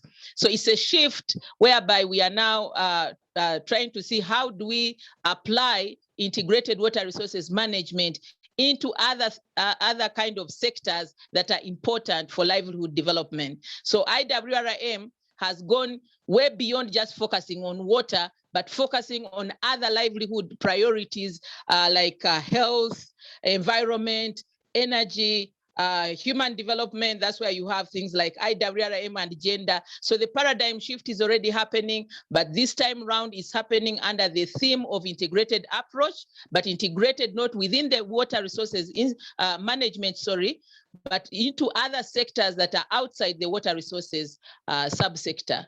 So thank you very much, moderator, and I submit. Okay, thank you very much, Rosmita, for that. Maybe Robert Kalisa, you can give your take. I know you have been working in this area. Again, I'm provoking you so that I don't monopolize the what. Robert, you want to give your take? And Grace, be ready. I want to provoke you into giving your take. Grace Katuram, be ready. Yes, thank you very much, Doctor. I really agree with the previous presenter that Iwrm itself, it is a paradigm shift, which really is critical.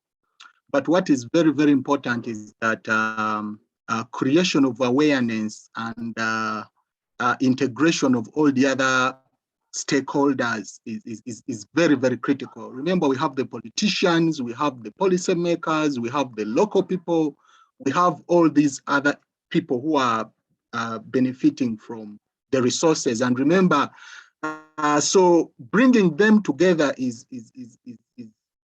always tedious and time consuming, but that is the way to go. So really we feel it is already a paradigm shift, but what is very, very important is that there should be dialogue, there should be integration, there should be collaboration when all these people are working together. That is when we can achieve. Thank you. Okay, thank you very much, Robert. Grace, are you able? I know you had some connection challenges. I don't know whether it is better. Your take, I think there are also some questions in the chat. So, Grace, you are there? I know you had challenges of connectivity, but I want to, again, I will be provoking colleagues. Innocent, Tracy, I see you are there. If you are able to also provide your input. I see Fauza, you are there. Let me provoke some people. I want diverse views. As Grace prepares to come in, Brian, you want to come in now? You can come in now, and then the others come in. At least it will help us to get a feel. Brian, over to you. Thank you, Dr. Kalist. We do acknowledge, of course, it's a paradigm shift, but at catchment level, we are currently doing what we call climate proofing. Climate proofing, whereby we do the analysis in regards to climate variability, so that whatever decisions or investments are decided or are suggested within a catchment management plan, they are already climate proofed. So previously, of course, would develop catchment management plans minus this climate proofing, but of late with the new catchment management plans, this is now a new concept, this is now a shift, whereby we need to have catchment management plans that are climate proofed. So that was my take and suggestion towards that question. I submit. Okay, thank you very much. I see some questions say Uganda is a youthful country. Is there any youth are being thought of in the fight in climate change? Is there anything being done? What are the opportunities for the youth? Innocent, I think you can respond to this, at least with respect to how you are doing it within national water and also within the source protection planning and implementation process. Innocent, you can maybe give your take on that if you are there. Is Innocent still online? Probably not. Okay, who can give some response? Again, I don't want to monopolize the response. Anybody, participants who can respond to some of the questions in the chat, Marion, can you respond to this? Some of these questions there, again, you are doing a lot on the ground, Kea, you are doing a lot.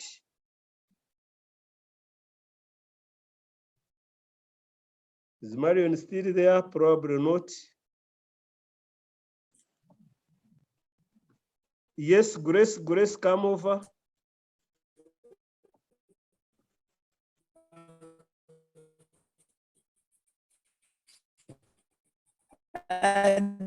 Dr. Kari, budgeting along your input. Yes, you go ahead, Grace. Yes, I was saying that the Ministry of Water has facilitated the establishment of many fora that bring in different stakeholders, like committees. Those forums have created an opportunity for previously institutions that were working in silos to appreciate issues of water resources and therefore budget together. And the step that was taken to even prepare source protection guidelines that are mandating organizations to budget and plan for protecting water resources is a big step that was taken. For instance, now I'm aware that Ministry of Energy and therefore anybody developing power projects has to mandatorily budget for 3%. And that 3% doesn't look at only themselves as an institution, but it also brings on board other stakeholders. I think we've moved as a country, and the Water Resources Institute, as well as the annual meetings for what do they call them? Those annual meetings which bring different stakeholders for dialogues, the training. The Water and Environment Week, exactly. A great opportunity that are bringing stakeholders who previously never worked together. So it is a stepwise and a process that is ensuring that various stakeholders, international donors, community level stakeholders, districts are planning and budgeting for these issues. So maybe the question that now has been provoked by the question raised by Marion is how do we get a system of aggregating the inputs of the different institutions to be able to say that as a contribution of the Ministry of Energy, this has been done and it has caused this impact at the source level or at user level, whatever it is. Maybe it is one discussion that we can take up as an action after this meeting. We don't necessarily need everybody to bring money in the pot, but if each one in their respective organizations can budget and implement with others, that is good enough in my opinion. Sorry, I'd gone off. Okay, thank you. Thank you very much, Grace, for that. I think the opportunities are there. And also within the catchment, once you get to know who is there, then you are better, you are well pressed to even determine what they put in place. And we are requesting that whoever is working in a catchment, you have to present the catchment management committee and declare what you are putting on the table. You are not requested to put the money, give money to somebody else, but to implement those interventions. But thank you very much, Grace, for that. Marion, your last comment before we move to the next session. Thank you so much, Dr. Kallist. I went off a bit and I want to thank the responses really and the clarity. And I also want to attempt the question that you had requested me to respond to in terms of youth participation. Maybe just to broaden it, that indeed, when we talk about climate change, we are aware that we are affected disproportionately.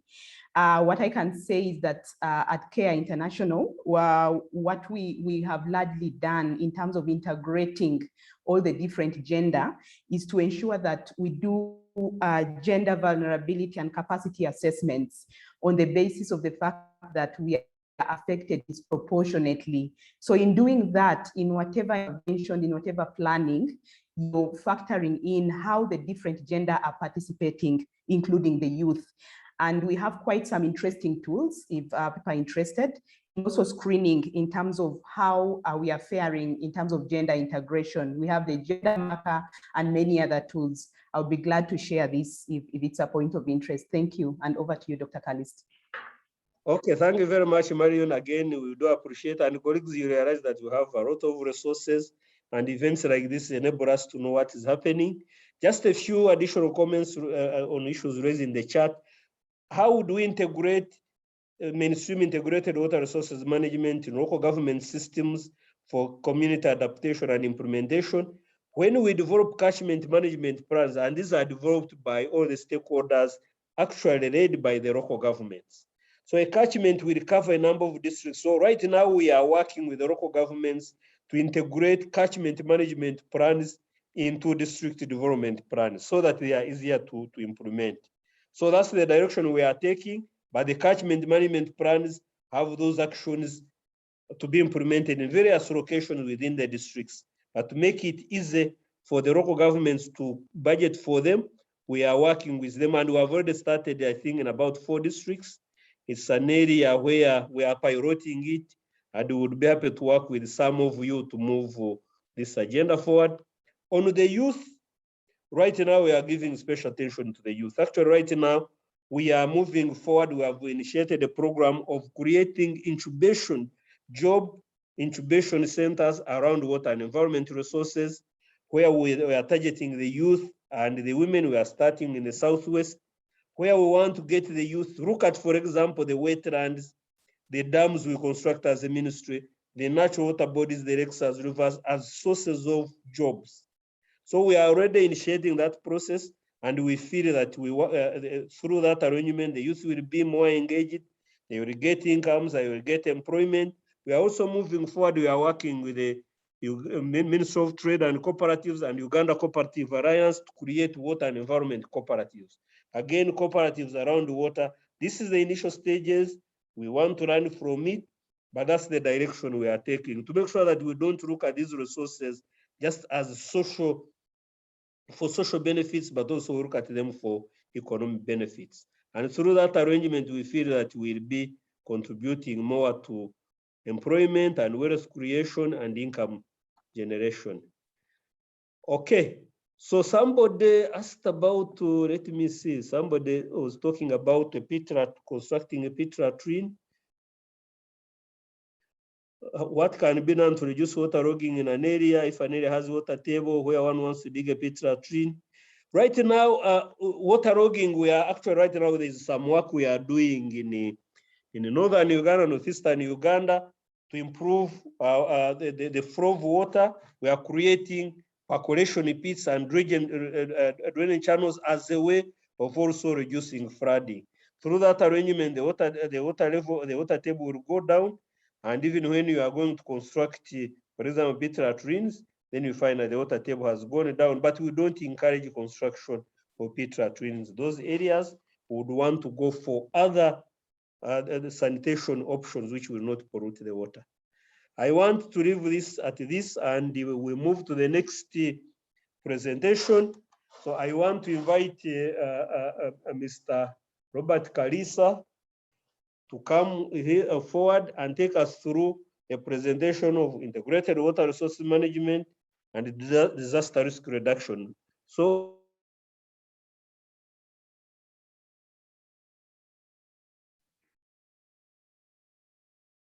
thank you very much, Doctor.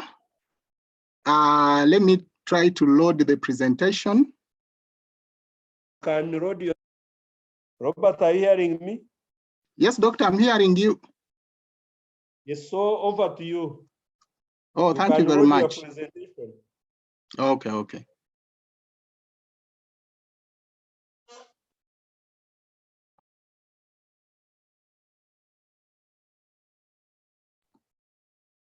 If you want, Francis can do it from the control center, if it is convenient for you.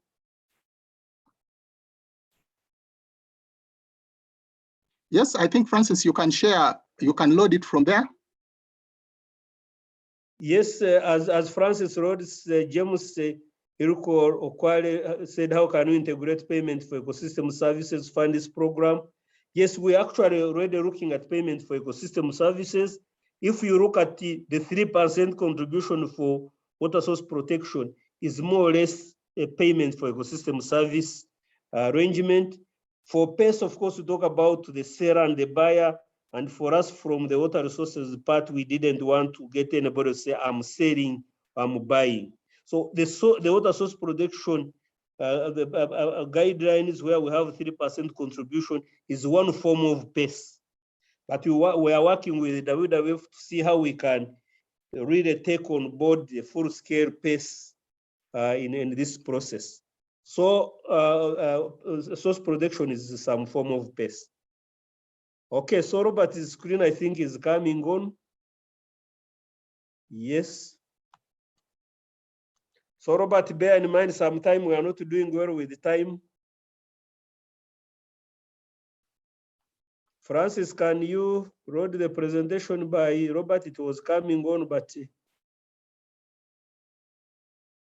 I know network issues sometimes affect us. But there it is coming, yes. So Robert, over to you. Thank you very much, Doctor. I'm going to quickly make this presentation on especially the linkage between Iwrm, disaster risk reduction, climate change adaptation, the use of ecosystems-based approaches. Most of us, we are taking on these different approaches. Some of us maybe are, so we are going to see. The presentation, I have 3 objectives for this session. Francis, please put all the objectives. So the first objective is for us to understand how Iwrm and disaster risks is interlinked. And then the second objective is for us to understand how DRL, climate change adaptation, and ecosystems-based approaches are linked. And then at the end of the day, we can appreciate how Iwrm interventions, what kind of interventions are ongoing, especially in the water management zone and in Lokere. I will also give some examples in Lokere. So this is a presentation which Doctor has been emphasizing in 2008. The ministry adopted the Iwrm framework. And of course, the main reason behind the strategy was to bring Iwrm functions closer to the people. And of course, we know that currently we are working in 4 water management zones, but I will give some examples in Choga water management zone, which is highlighted in green. That is where as IIRR in partnership with the ministry, that's where we have done some work. Already the doctor has emphasized the concept of Iwrm. What is very, very critical for us is the multiple uses of water in all its use. Of course, the stakeholders and all the users, that is very, very important for us when we are applying, when we are introducing or when we are applying disaster risk reduction and mitigation strategies. Next, Francis.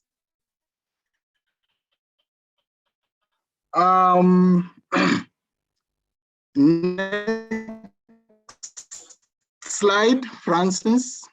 So actually in Choga water management zone, the basis why we are promoting and adopting Iwrm, especially in Choga water management zone.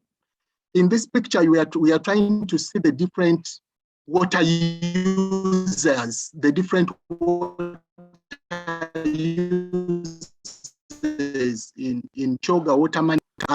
Water for tourism, I think I captured this picture. This is a source of the Nile. We have the cities that have come up. I think this picture is from Jinja. And also we have the different users, for example, the rice farmers. This is River Manapa. And we took this picture. You can see already the farmers are trying to divert part of the water from River Manapa for their farming, for their rice, which they are working on. So in other words, it is trying to depict the kind of the multiple users of water resources in Choga water management zone in terms of the different users and then the different competing users. So we are going to see now, how do we integrate disaster risk reduction and climate change adaptation in this kind of context? Next slide, Francis.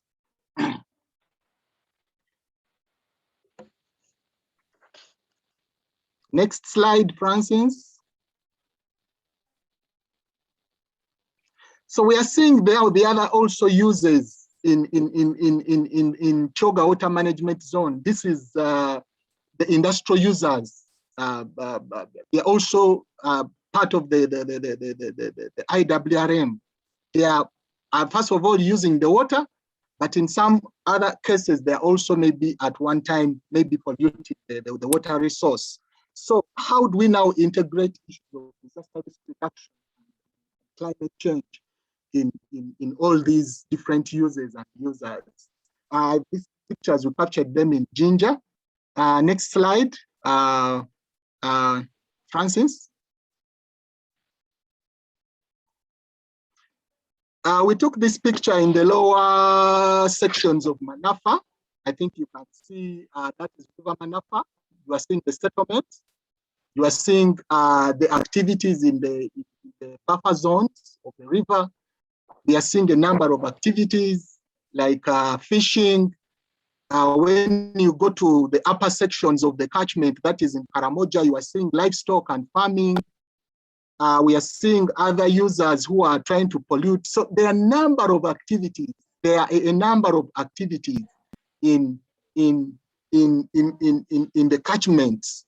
And all these activities, they at one time, they influence the kind of activities. And of course, they are potential disaster risks.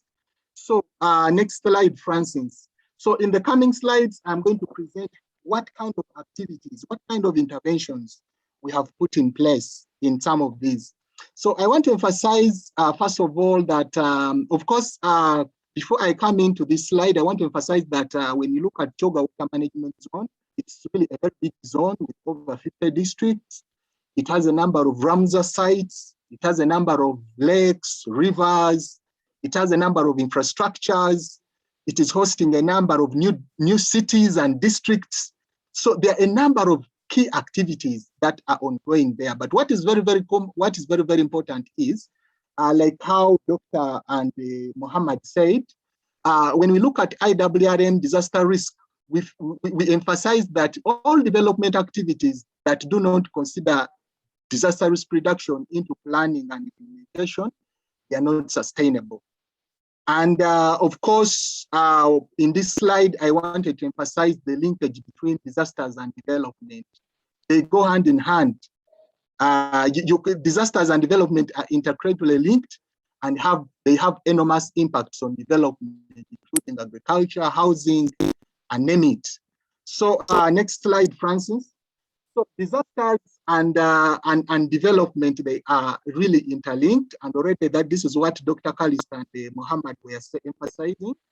Development can increase vulnerability. Development can also reduce vulnerability, and also disasters can set back development. So this is the disaster development linkage that I wanted us to emphasize. So all these activities we are doing in Choga Water Management Zone, in all those areas, please take note of that. So why are we integrating, why are we mainstreaming disaster risk reduction? Of course, poor people are the most vulnerable, and most of us are working with the poor people. So it is very, very important that we support the poor people, the rural folks, to improve their adaptive capacity. So the main objective of Iwrm DRR mainstreaming is, first of all, to reduce vulnerability at the local community, but also looking into the protection of the population and the key infrastructures in terms of the ecosystems. So most of us are doing those short-term kind of activities, responses. In most cases, they are not coordinated. So they are not a solution. They are not a solution. So the moment we are able to link Iwrm and the DRR, then that is what now we can call sustainability. So when you look at the DRR approach, most of us who are in development, I think you have seen this kind of continuum. development, much of the what we are emphasizing is prevention and preparedness before the disasters come in, because we know that the disasters are there, the climate risks, the climate change related disasters. So what is very, very important in this continuum or in this approach is that we emphasize prevention, mitigation, preparedness. So in case the disasters happen, we are able to support the communities so that they're able to respond and rehabilitate and then the overall development. So this is the continuum, which I just wanted to put up. Next slide. Next slide. So as IIRR, we have tried to give some guiding frameworks that we feel are very, very important when we are linking climate change, DRR, and that is disaster risk reduction and then ecosystems. Of course, we know that the guiding framework right now is the SDG, that is the Sustainable Development Goals. Then also the United Nations Convention on Climate Change, which my previous colleagues have talked about. Then the other global guiding framework that is very, very critical for us is the Sendai Framework for Disaster Risk Reduction. That is 2015-2030, which is emphasizing a multi-hazard disaster risk reduction planning approach where all partners, where all disasters are looked into. And also the Hugo, we had also the Hugo framework. So at the global level, those are the kind of the different guiding frameworks. And when it comes to Uganda, we also have our frameworks. For example, the National Disaster Risk and Preparedness Response Policy. We have NAPA, the National Adaptation Plan of Action. We have the Catchment-based Integrated Water Resources Management, which Dr. Calist has emphasized. And also we feel our government, that is NRM, they have also put up some kind of activities which are helping in terms of disaster risk reduction. Then at the local level, we have the district disaster management planning frameworks, where we have the district disaster management committees. Most of us are working with those district disaster management committees and also some sub-county management committees. So in summary, this is just these are just the frameworks. These are just the environment in which the institutional arrangements that currently we are working in. Next slide, Francis. So I tried to put up so that we are able to extract. In next slide. So now a question comes in: how can ecosystems-based disaster risk reduction and climate change adaptation be planned or implemented? Because most of us have heard about ecosystems, disaster risk reduction, climate change adaptation. So, well, it depends on the type of ecosystem. Most of us are working in the different ecosystems, Karamoja, Southwest, mountain ecosystems, forest ecosystems, dryland ecosystems. So it depends on the type of ecosystem. But what is very important is that there are common processes that must be taken into account when you are working in, when you are bringing in the issues of ecosystems-based DRR and climate change adaptation. This is just a reminder that all of us, we are working in the different ecosystems. The forest ecosystems, most of us who are working in the in that side of Budongo and all the other, the mountain ecosystems in southwestern Uganda and Rwenzori, the water ecosystems, that is maybe the lake ecosystems around Lake Victoria, the wetland, the dryland ecosystems. So it depends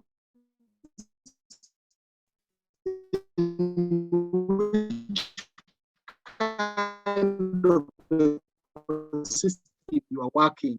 That is ecosystems-based disaster risk reduction. Next slide. Yes, Francis, next slide. So the common process, and this is what Muhammad emphasized in his last slide. The common process for us when we are looking at disaster risk reduction, when we are looking at climate change adaptation, you should be able to understand and help the communities to understand their risks. Yes, Francis.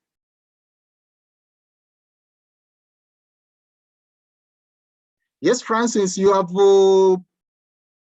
changed the slides. Are you relogging in again? So maybe as Francis is trying to put up the slide, what I wanted to emphasize is that it is very, when you're looking at issues of disaster risk reduction and climate change adaptation, there are common processes that we have to look into. That is what Mohammed was emphasizing. So all the interventions for disaster risk reduction, you have to look at the risks. What are the disaster risks that you want to address? And what are the different hazards that are associated with those risks? And what is the kind of vulnerability and capacity of people in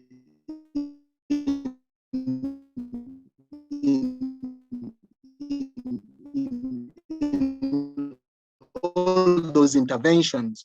So this is what Mohammed was presenting in the last, and then you move on. Next slide, Francis.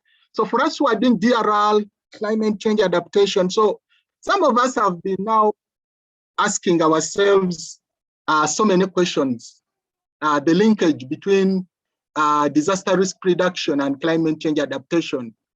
Whenever we move in the communities, you find people and you are telling them, we are doing DRL, we are implementing this DRR project. Then another one saying, but for us, we are doing climate change adaptation activities. So, and there is that confusion where all of us are having. But what I want to emphasize is that DRL and climate change adaptation, they overlap and they support each other. In fact, they are the same. Okay? Climate change, it increases the disaster risks due to the natural hazards. So when you are doing climate change adaptation, you are also doing DRR and the vice versa. So that is what I wanted to emphasize. But what is very, very critical is when you are doing the risk vulnerability analysis, and maybe you are looking at more of climate change, what is very, very important is you look at the climate change hazards. You look at the climate change hazards. So it all depends on the donor. Some of the donors are talking of disaster risk reduction, others are talking of climate risk management, others are talking of climate change adaptation. All that is the same. So when you're doing DRL, in most cases, you're also doing climate change adaptation. Next slide. So, but in this section, I wanted to show some differences between disaster risk reduction and climate change adaptation. Of course, DRL is relevant to all the types of hazards, while climate change adaptation is relevant to climate-related hazards. The origin and culture of DRL is rooted in humanitarian assistance following a disaster, while the origin and culture, DRL is much more concerned with the present, addressing existing risks, while climate change adaptation, we look at existing risks, and also we look at the future and the uncertain risks. I think Mohammed presented about the future risks when it comes to projections.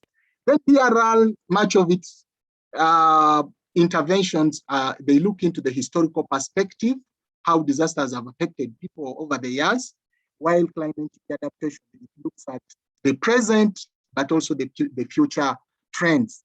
In DRL, we try to put much emphasis on knowledge of the people, that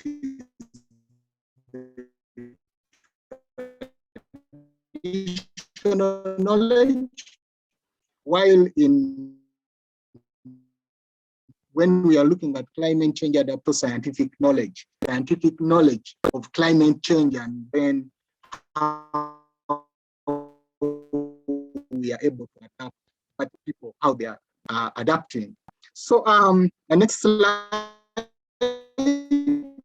So that is just the difference between a DRL and climate action. Then traditional focuses on exposure, sensitivity, and all the others. But what is very, very critical for us is that the political recognition and the widespread recognition for disaster risk reduction is shrinking. It is now becoming weak. And also we are seeing a widespread recognition of climate change adaptation. Then also the funding streams for DRR, they are somehow now reducing and becoming insufficient. Yet the funding streams now for climate change adaptation are increasing and are sizable. But what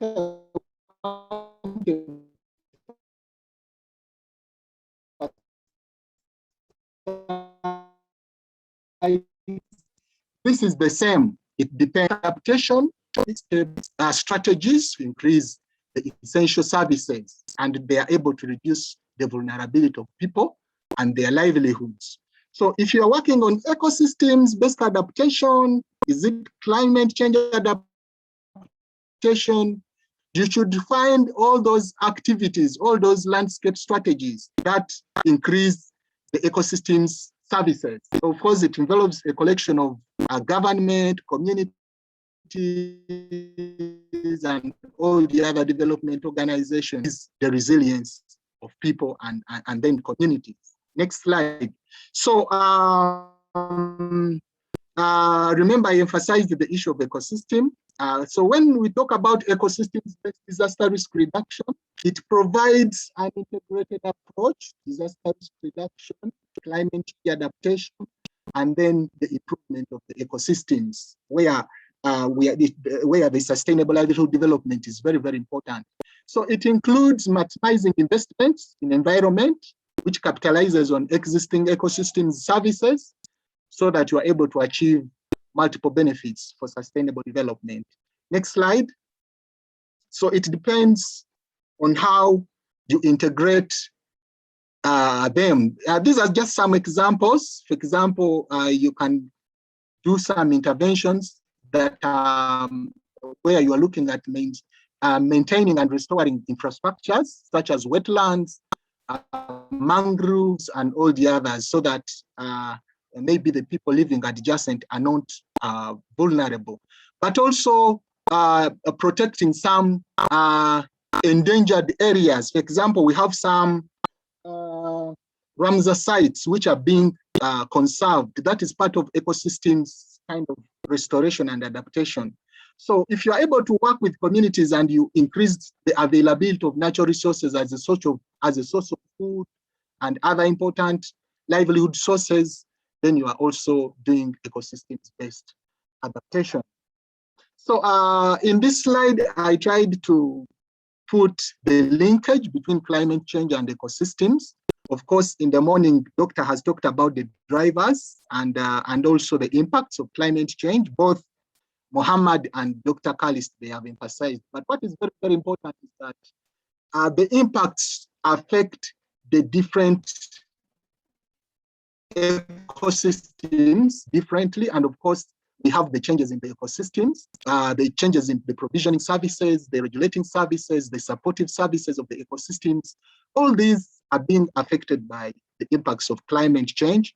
And of course, this is changing the livelihood assets, the food security.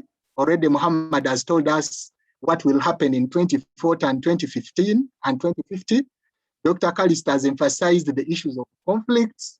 So all these now are going to bring in a lot of changes in the way we look at the catchments and all this. So this is just a linkage, which is for us to know that the impacts. So when we are now doing, this is also now another kind of analysis where we are looking at how our social development paths are leading to emission of greenhouse gases, how this is contributing to climate change, and also how climate change is impacting on the humans and then the natural systems. But of course, Dr.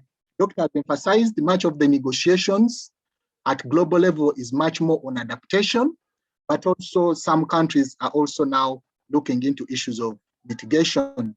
Next slide, Francis.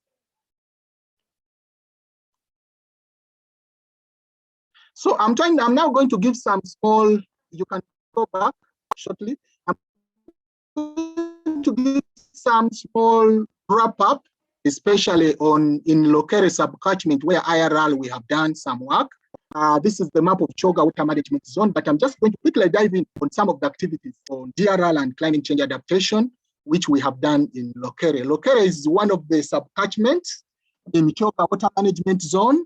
And in the map, you can see that it is part of Karamoja, Moroto, Napak, part of Kabong, part of Kotido, part of Nakapiripirit, and then some parts in Katakwi. So this is where we have done some DRL and climate change adaptation interventions.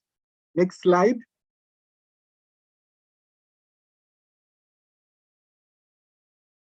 So what I want to emphasize is that already the ministry has given us a planning framework for catchment-based water resources management. And it is within this framework where we have to integrate disaster risk reduction and climate change adaptation. So at whichever step, when you are doing the planning, you should be able to integrate issues of climate change adaptation and issues of disaster risk reduction. So already we have the catchment management plans, and already the ministry has worked hard to ensure that issues of climate change, issues of disaster risks are integrated. So this is the planning framework where we should integrate all the issues of DRL and climate change adaptation. They should not be outside, they should be within the planning framework for catchment-based water resources management. Next slide, that is what I wanted to emphasize. So all of us want, and of course, this is now the common process. The first starting point when you are doing DRL and climate change adaptation, you should build a knowledge base. You should build a knowledge base. That is the first step, where you are able to look at the risks. They can be flood risks, they can be drought risks, they can be pollution risks, they can be so many. So it depends, but what is very, very important is that you look at the risks, you profile the different hazards that are associated with those risks, you look at the vulnerability of the people, and then you should be able to look at the capacities of people. That is what is very, very critical. So it is very, very important for you to build that knowledge base within the planning framework. Next slide. Next slide. For example, when we were now going into the Lokere sub-catchment as IIRR, we had this project which we implemented with the FAO, and the Ministry of Water was also involved. Where we were strengthening adaptive capacity of communities and local governments so that they are able to reduce impacts of climate risks of their livelihoods through strategic planning and responses in Amdat, Nakapiripirit, Napak. So the first step which we did was to build a knowledge base. And in the knowledge base, first of all, we conducted a watershed assessment and geospatial analysis, where we looked at Lokere sub-catchment, and we were able to look at the issues, the geospatial analysis, or the risks that are associated in the catchment. And down in the slides, you can see that is Professor Majaliwa. We hired him as one of our consultants, and here he was having a focused group discussion with some of the community members in Lokere on how the impacts of climate change are impacting on them. Then in the next slide, these are community members who are trying to give us their knowledge and experience on disaster risks. And then in terms of the context for drought, you can see how the region is looking in terms of the different disaster risks. That is the degradation that is ongoing, the charcoal burning, and all the others. Next slide. So the knowledge base, next slide, Francis, the knowledge base is very, very important. We had to look at the critical infrastructure. This is Nakechumet Dam in Napak, and this is Lodoi Dam, which is also in Napak. So when we are building the knowledge base, we also had to look into the infrastructure of the infrastructure and how climate change is impacting on the infrastructure. So that is part of the knowledge base that you have to do when you are doing climate change disaster risk integration. We had also to now engage the local people, because these people are vulnerable. The impacts of drought, the impacts of flooding, they directly affect them. So we blend the scientific and also the local knowledge. Now here, the members of the communities, they were profiling how the drought, how the floods, they were doing proportional profiling. We supported them to do the sales so that they're able to understand the resources in their communities. And of course, this process, we call it participatory disaster risk assessment. It is very, very important when you are doing DRL and climate change adaptation. Next slide. Next slide. So it is very, very important that you build this knowledge base. Then we complemented this knowledge base with now the geospatial analysis of the catchment in terms of how the catchment is impacted, in terms of flooding, in terms of drought, in terms of degradation. For example, when you look at this map, it is showing the flooding, the impacts of flooding in the catchment, how the flooding impacts especially the sides of Catchment and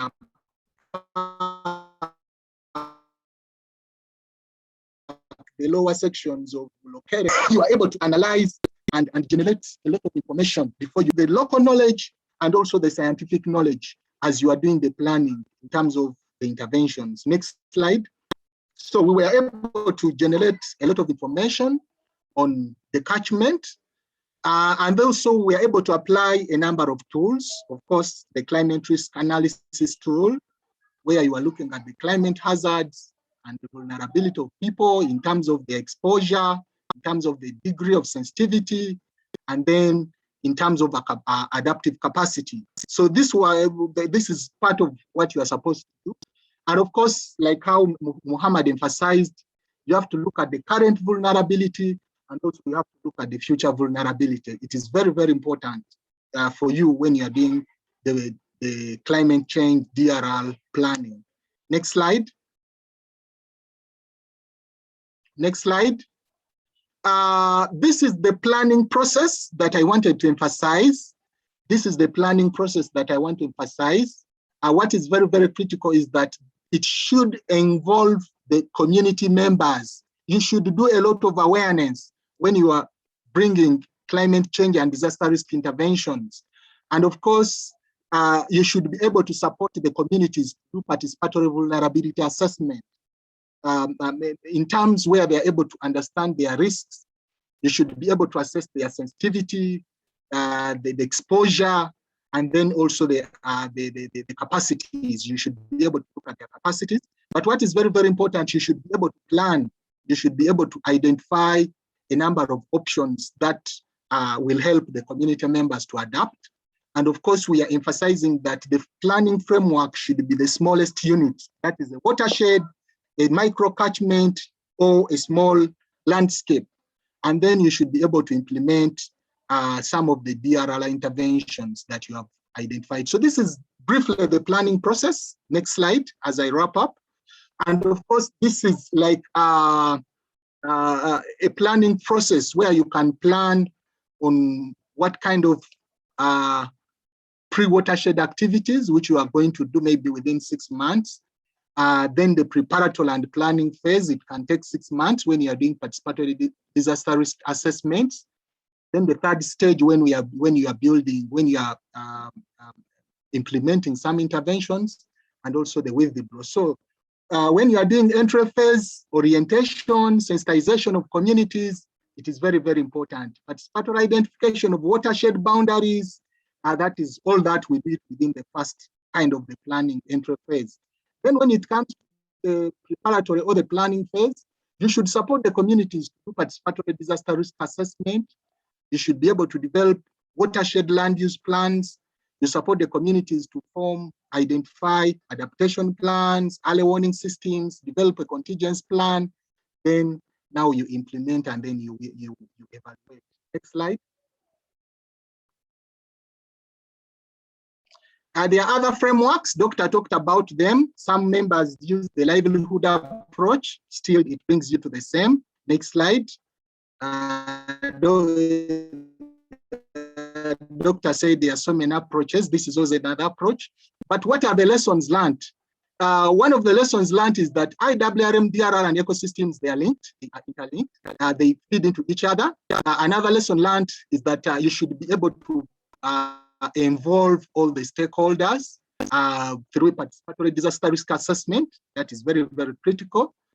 The other lesson learned is that data is critical when you are doing climate change disaster risk reduction. Without data, you cannot do anything. So what we're emphasizing is that you should have a lot of data, both from the communities and also through the models or through the different scenarios. So then disasters and climate risks, they are increasing. That is also critical.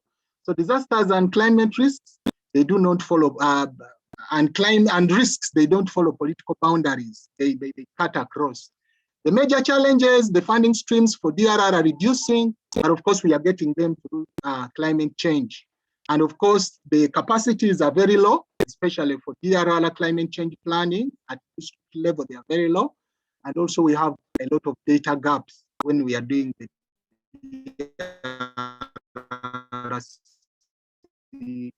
planning. So we are very grateful as that we are able to strengthen the capacity.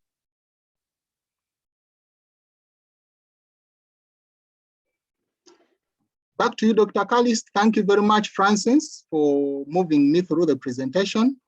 Thank you.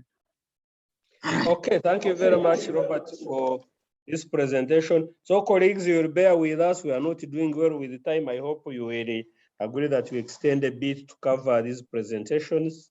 I think very useful information.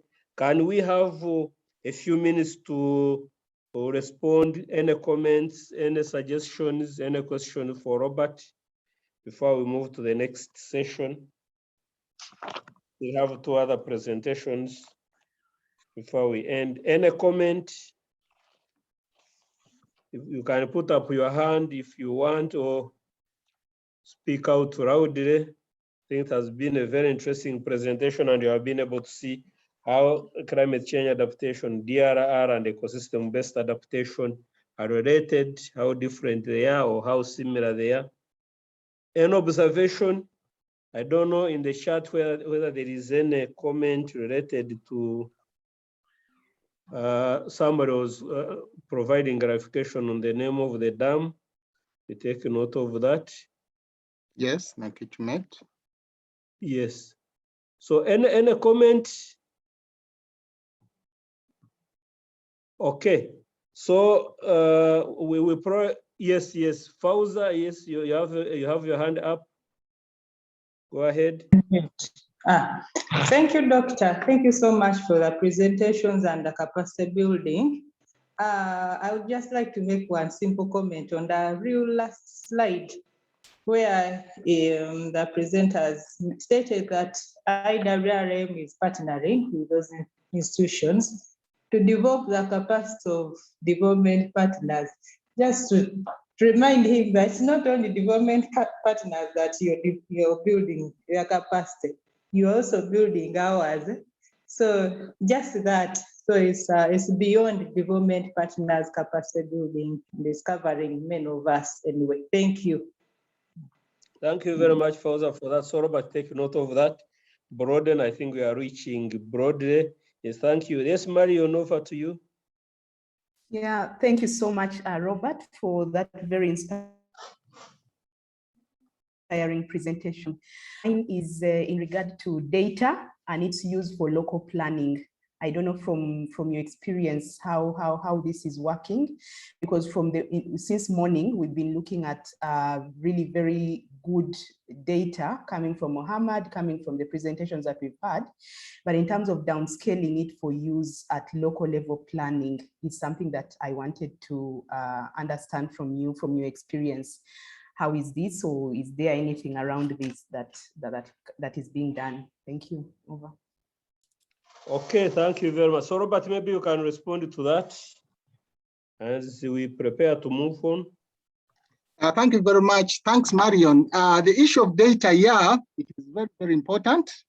But what is very, very critical is that the catchment management plan should be our source and center of knowledge. That is what is very, very critical. So we find that when we go to the different local governments, much of the data, they don't have, very good databases for all this information. Most of, some of it remains on the computers of these leaders. When they are transferred, they move with all that information.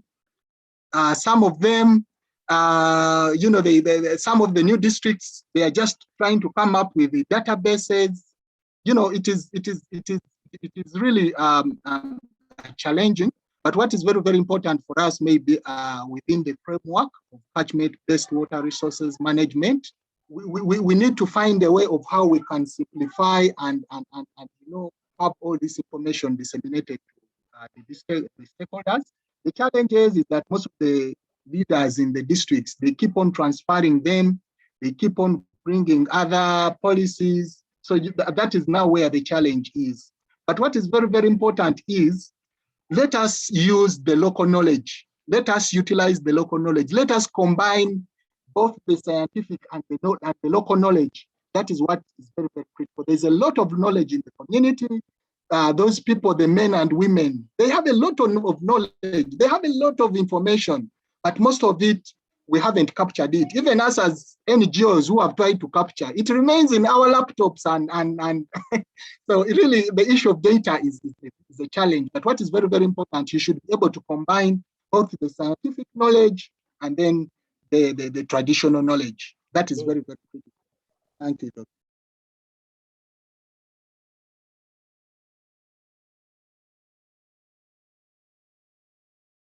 Robert, can you respond? There is a question in the chat. Can you respond to that?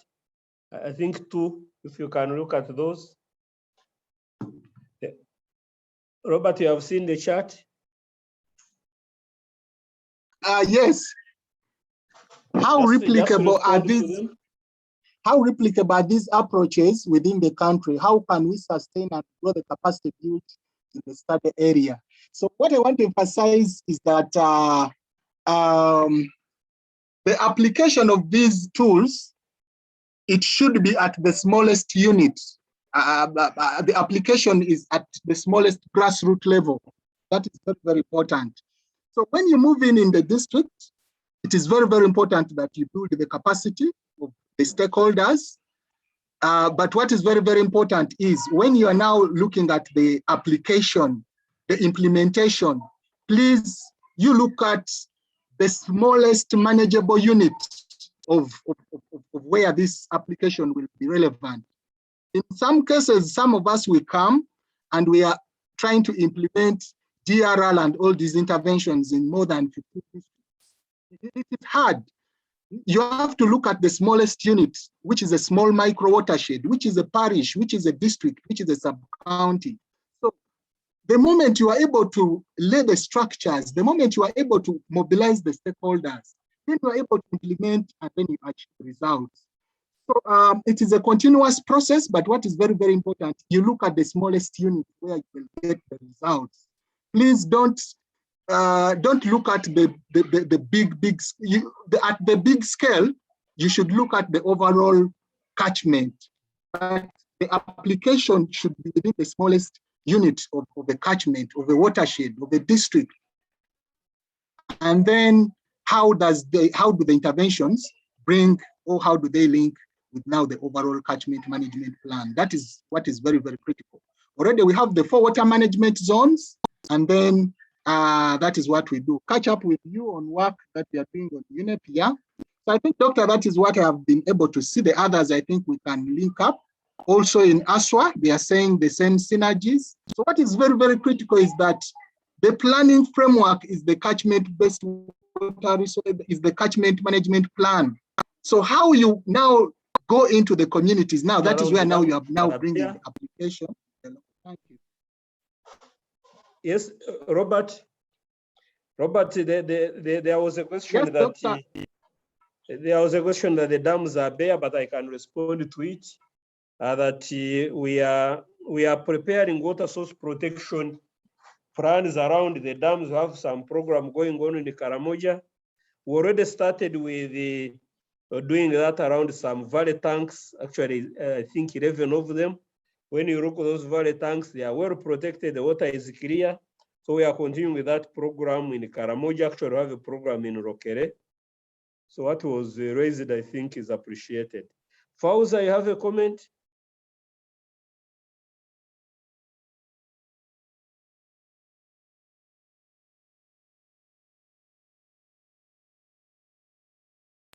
Yes, Fauza, doctor. can you come in? Yes. Yes, doctor. Thank you. Yes, come in. I made an observation about the declining funding on to the area of disaster risk reduction. And I'm thinking that perhaps it could be as a result of us not being able to disclose or disseminate the information that we are gathering on the disaster, on why we need to at least have funding or increase the funding for disaster risk reduction, actually vis-a-vis climate change adaptation. Because and I'm also advocating that perhaps let's increase on our role to lobby for funding, especially at the different fora for those of us who are able to attend those international meetings, like, you know, on climate change, the likes of COPs. Let's try to advocate, especially with the case, you know, if we can build our cases like we already have from these the interventions that we've undertaken in, say, Karamoja region, we can be able to discuss and disseminate this to the wider population. I think we'll be able to increase on the funding. Because to me, I see that if we had increased the funding towards the reduction of disaster risks, then to even be able to incur less in adaptation issues to climate change. Thank you, Doctor. Robert, you can maybe comment on that, or any other person, just comment on that before we move. Yeah, thank you very much, Doctor. Maybe quickly, what I want to emphasize with colleagues is that disaster risk reduction, it looks at all the risks beyond even the ones of climate change, beyond the climate change risks. So now we are seeing a sizable amount of money now coming in to support issues of climate change adaptation. Remember, I emphasized that if you are doing DRL, you are also doing disaster risk reduction. But maybe what we are seeing now for Uganda, there are other disaster risks where now much of the funding is going. I can give an example of the refugees. In fact, for most of us who have been working in Karamoja, most of the NGOs which were doing DRR in Karamoja, they have closed. They have now gone into the other component of disaster risk, that is now refugees and all. That is also part of DRR. And of course, now that is where the funding is for the other component of DRR. Then, of course, now UNHCR and all that is where the funding has gone. So we need now to look into, we need now to streamline ourselves. Are we, it is the same, but DRL goes into now the other risks, like refugees and all that. So that is where now the funding is. And we are seeing now Uganda, the surrounding areas. There are so many conflicts, the DR Congo and all these, the pandemics. So this is where the funding is going. So that is very, very critical for us. Thank you. Okay, colleagues, I think the discussions are interesting, but we have to move on. Francis, can you read the next presentation? So we are moving on. Again, we are not doing well with the time, so the remaining presentations will be by me and Brian.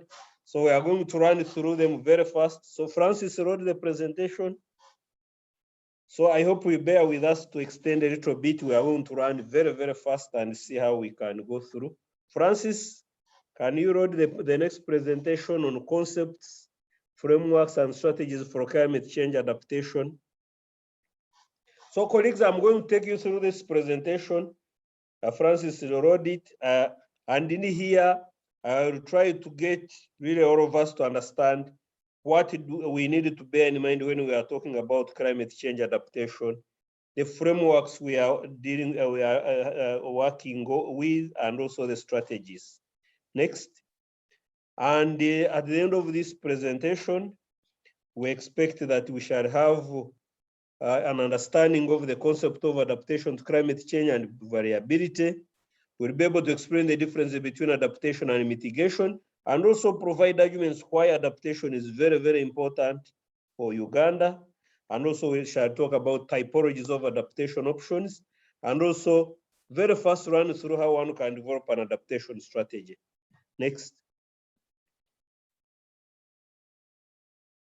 So I think the basic premise, something we need to understand as we deal with climate change, is that climate change is a global phenomenon. It is affecting everybody, and that's why we have negotiations, international negotiations. That's why we have the COPs. That's why we have frameworks discussed globally.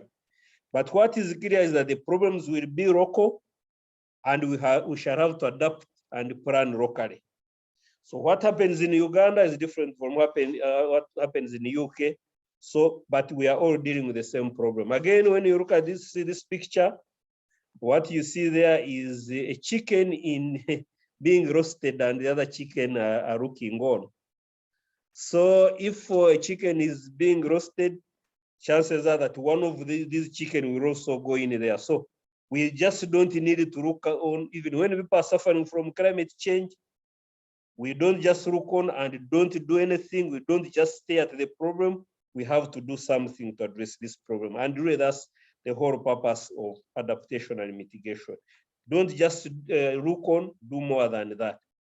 Next, so when we're talking about adaptation, then again, the colleagues, Robert has taken us through this. We can really prevent really a disaster from happening. But when you cannot prevent it, then you mitigate, you try to live with it. You try to reduce its impact. So what you see here is boiling water, and the frog is trying to get out because it cannot really prevent. Now then you are trying to really cool the situation, reduce the effect of the heat. But then when you can't, you need to find ways of living with it. So if, for example, you put something that doesn't allow the heat to go through, you can actually sit on boiling water and you don't get the problem. You can see that frog, which is very comfortable. It has adapted to impacts of climate change. So similarly, he could be. Francis, can you mute the people who are connected, who are there? I see able. Just mute them. So, so we need to see how we live with climate change, and that's really the whole purpose of adaptation. Francis, please help to mute and remove the videos of the people who are not presenting. So adaptation, what is adaptation? Adaptation is the process by which individuals, communities, and countries seek to cope with the consequences of climate change, including climate variability. You are basically trying to say, how do I cope? We are not going to stop climate change, the climate from changing or varying, but how do we cope with the consequences of these changes? And we can do it at the individual level. You adapt as individuals, adapt as communities, you can adapt as countries. And of course, when we are adapting, we will need to ensure that whatever we do is fitting in the national priorities. You cannot have, for example, climate change adaptation actions that are not helping the people to alleviate poverty, improve food security, reduce disaster. So climate change adaptation should be done as part and parcel of the work we do as a country. While mitigation is an anthropogenic intervention to reduce the sources or enhance the sinks of greenhouse gas. Basically, we are trying to look at how we reduce the sources and enhance the sinks of greenhouse gases. So adaptation and mitigation are both priorities, but adaptation should be the first priority for Africa, while we can do mitigation, but obviously right now we want to see how we live. We cannot do one and forget the other, but we are trying to give priority to adaptation for now, as we also work on mitigation. Even when we are having negotiations, we are asking the developed countries to help us get fundings for adaptation. So why is adaptation needed? It is needed to deal with impacts from past climate. It deals with the future climate. Again, we are trying to deal with the changes that are going to happen due to the continuing changes. We, of course, we adapt to reduce vulnerability to extreme events, and of course, unavoidable climate change. We note that mitigation is costly, and it takes time for you to see the benefits. And that's why we are saying, as we implement mitigation measures, let's try to see how we deal with these challenges. Next. Francis, next. Yes. So when we talk about adaptation, it's actually not new. Organisms, people, and ecosystems have always adapted to changes and variability in climate. That's why, for example, in the past, people would migrate. When there are changes, people would migrate from one location to another. That's why really we have had migration. But also people will develop ways of dealing with the challenges. So that's why even when Robert was presenting, we were talking about utilizing local knowledge. People have always lived with these challenges.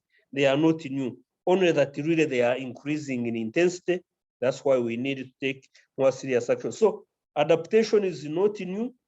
People have always adapted, but what we need to do, we need to ensure that adaptation is done in a more coordinated and integrated manner. Somebody is saying, I share screen. I don't know. Colleagues, are you seeing the screens, or it's one person who's not seeing? Yes, we are seeing the screen clearly. We are seeing it. I think it's one person only. Plus, we are seeing the screen. So Isaac, you may need to reconnect again if you are not seeing the screen. So most recent, of course, we are seeing serious changes. So because the planning is lacking, it's not coordinated. Of course, we are seeing people settling more in high-risk areas, floodplains. We are also seeing increase in poverty. People are trying to survive, and of course, limited education and health. So we are trying to give attention to adaptation, not because it is a new phenomenon, but because the need for it has increased due to the changes. So adaptation types, you can do proactive.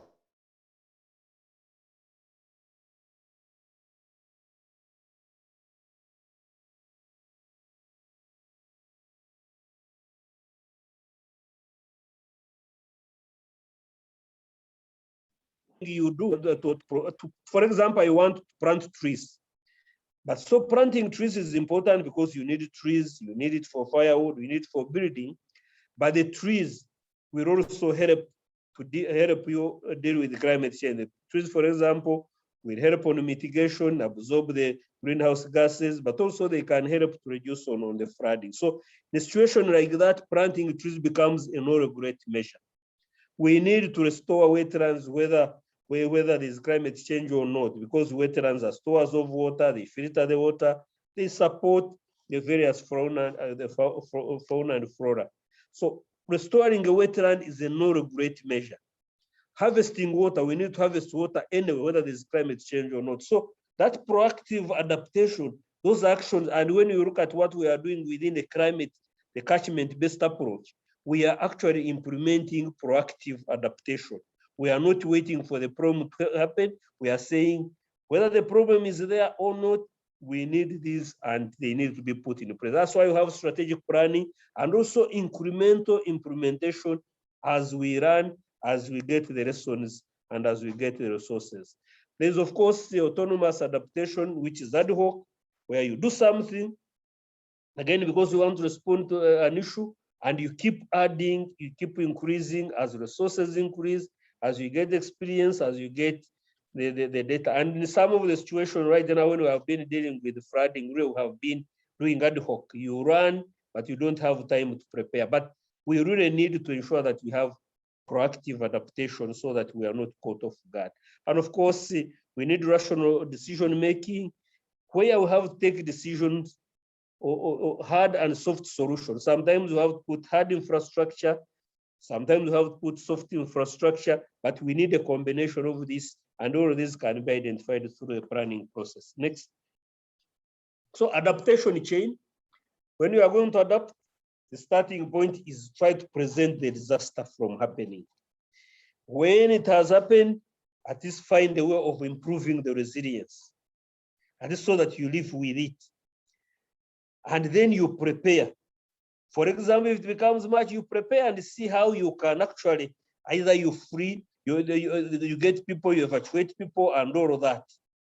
Now, when the disaster has happened and is happening, then you have to respond.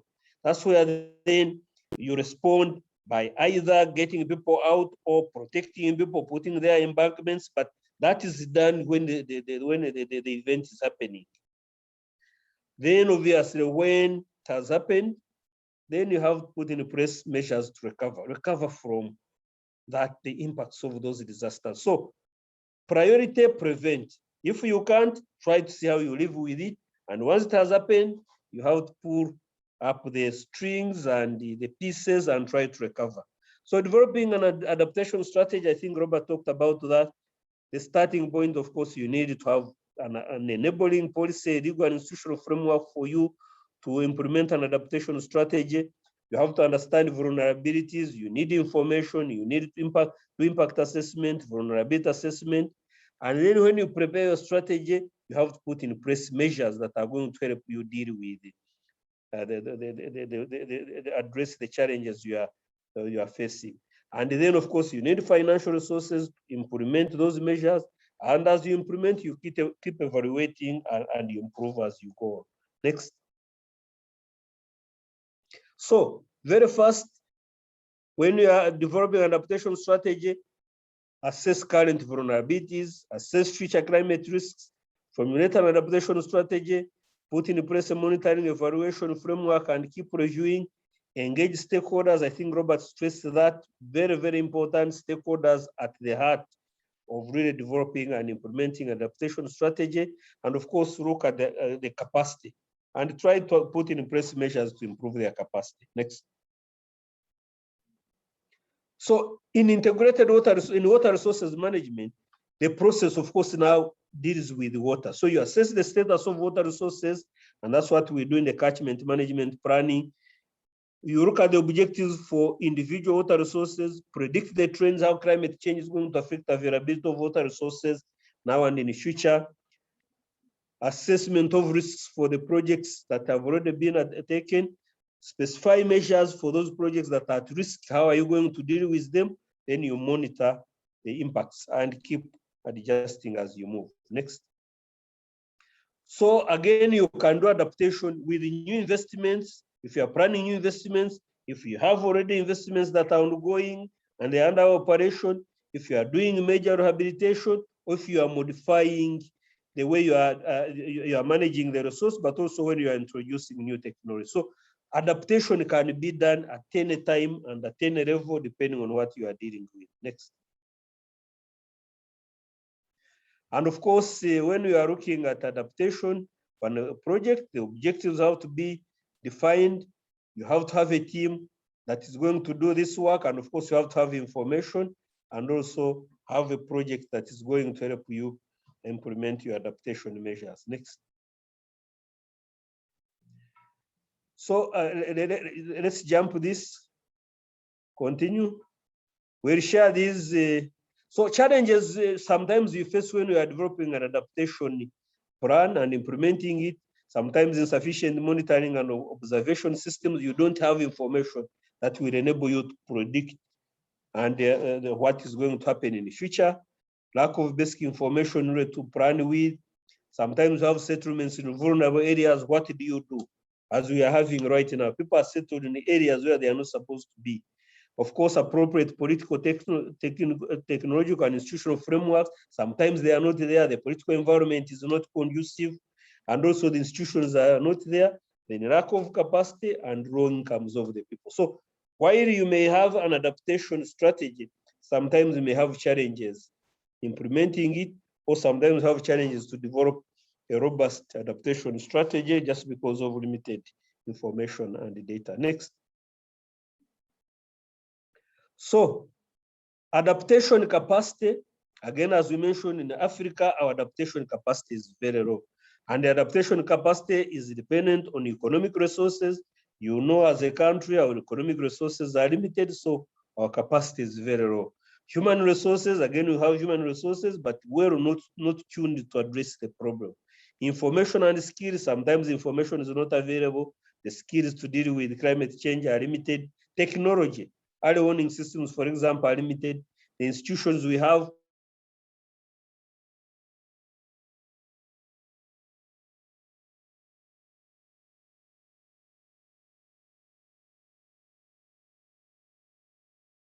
responded because of these issues, and we need to work on them so that we improve our adaptation capacity to these challenges. Next. So when you are dealing with water, in a situation of water stress, for example, as we said, there are a number of measures that you can take.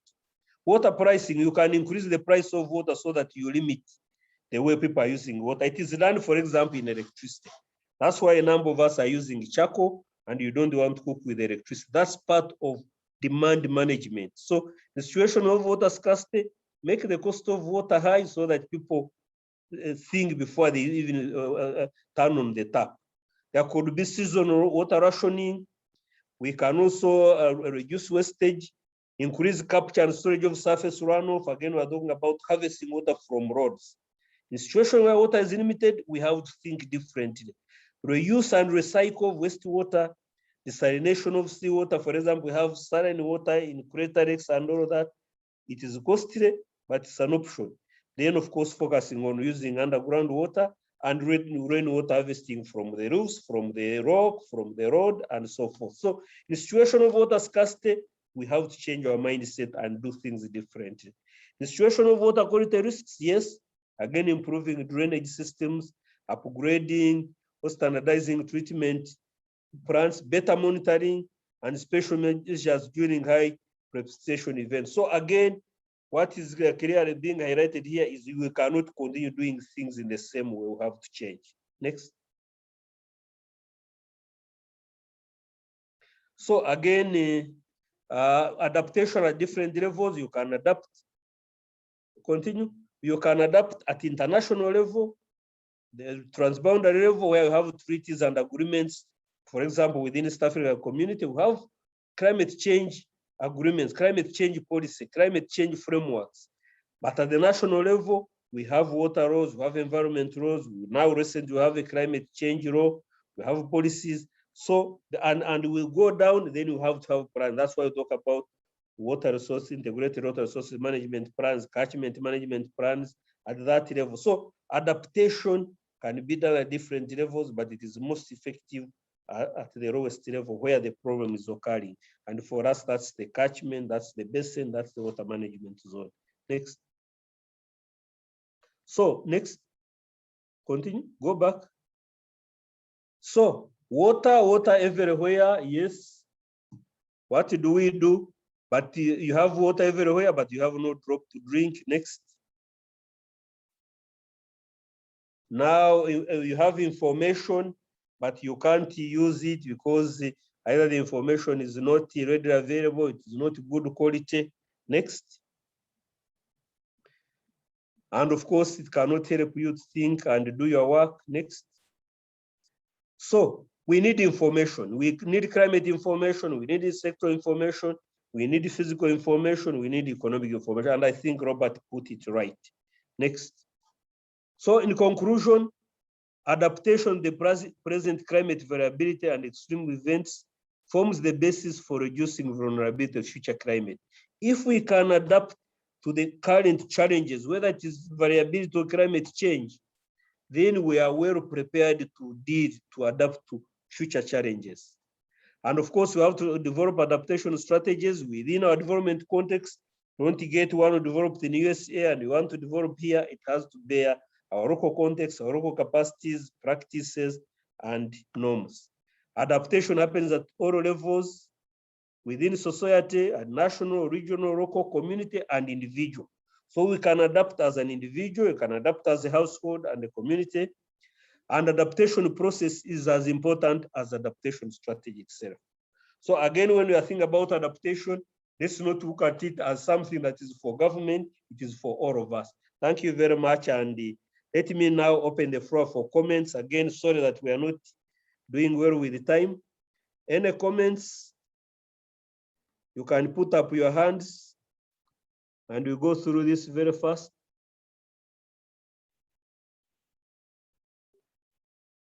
Anybody who has any comment?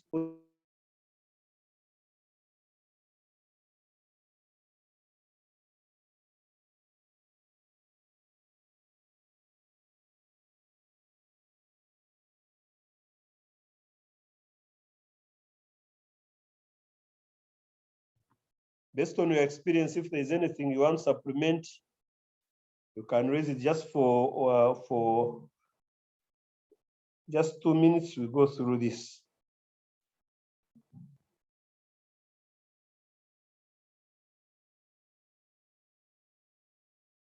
We move on, colleagues. No comment, no observation. Maybe what I wanted to emphasize to colleagues, let us not forget that adaptation is site-specific. It depends in the context where you are. It depends on the ecosystem which you are working in. It depends on the resources that you have, and it depends on the strategies which you want to achieve. So it is site-specific, and it does not cut across. The way someone in Karamoja adapts is totally different from the way how someone in the mountain, the southwest will adopt. The way someone in Hoima adapts may be totally different from how someone in the lake. So it depends on where you are, it depends on the ecosystem. Okay, thank you very much, Robert, for that supplement. Yes, Marion coming. Yes, Doctor, thank you so much. I also just wanted to supplement in line with adaptation to also add that for us to ensure resilient communities or communities that can adapt, then we have to move the mile right from prevention, then being able to anticipate, to adopt, but also to transform. And now the aspect of transformation means that we are empowering them to be able to demand, to influence resource allocation to those issues that they are able to identify and build their resilience more. So I just wanted to add in the component of the transformation as a basis for sustainability of community adaptation and resilience, that these communities, once empowered, then they can sustain, they know their watershed, they know the resources, they know who to influence, they know where the resources are. And at that level, we can be able to build local adaptation. I think, Doctor, over. Okay, thank you very much, Marion, for that supplement. Any final comments before we move on? Brian, be getting ready. Any final comment, colleagues? So again, adaptation, as has been mentioned, is needed, and it is site-specific. You cannot get an adaptation strategy for Karamoja, you take it to Masaka. So can I now request that we will go for the final presentation? Brian, over to you, if you can run it through very fast so that we can move. So Brian, over to you with your presentation on the case study on how actually adaptation actions are being taken on the ground. Brian, over to you. Oh, thank you, Doctor. Let me share my screen.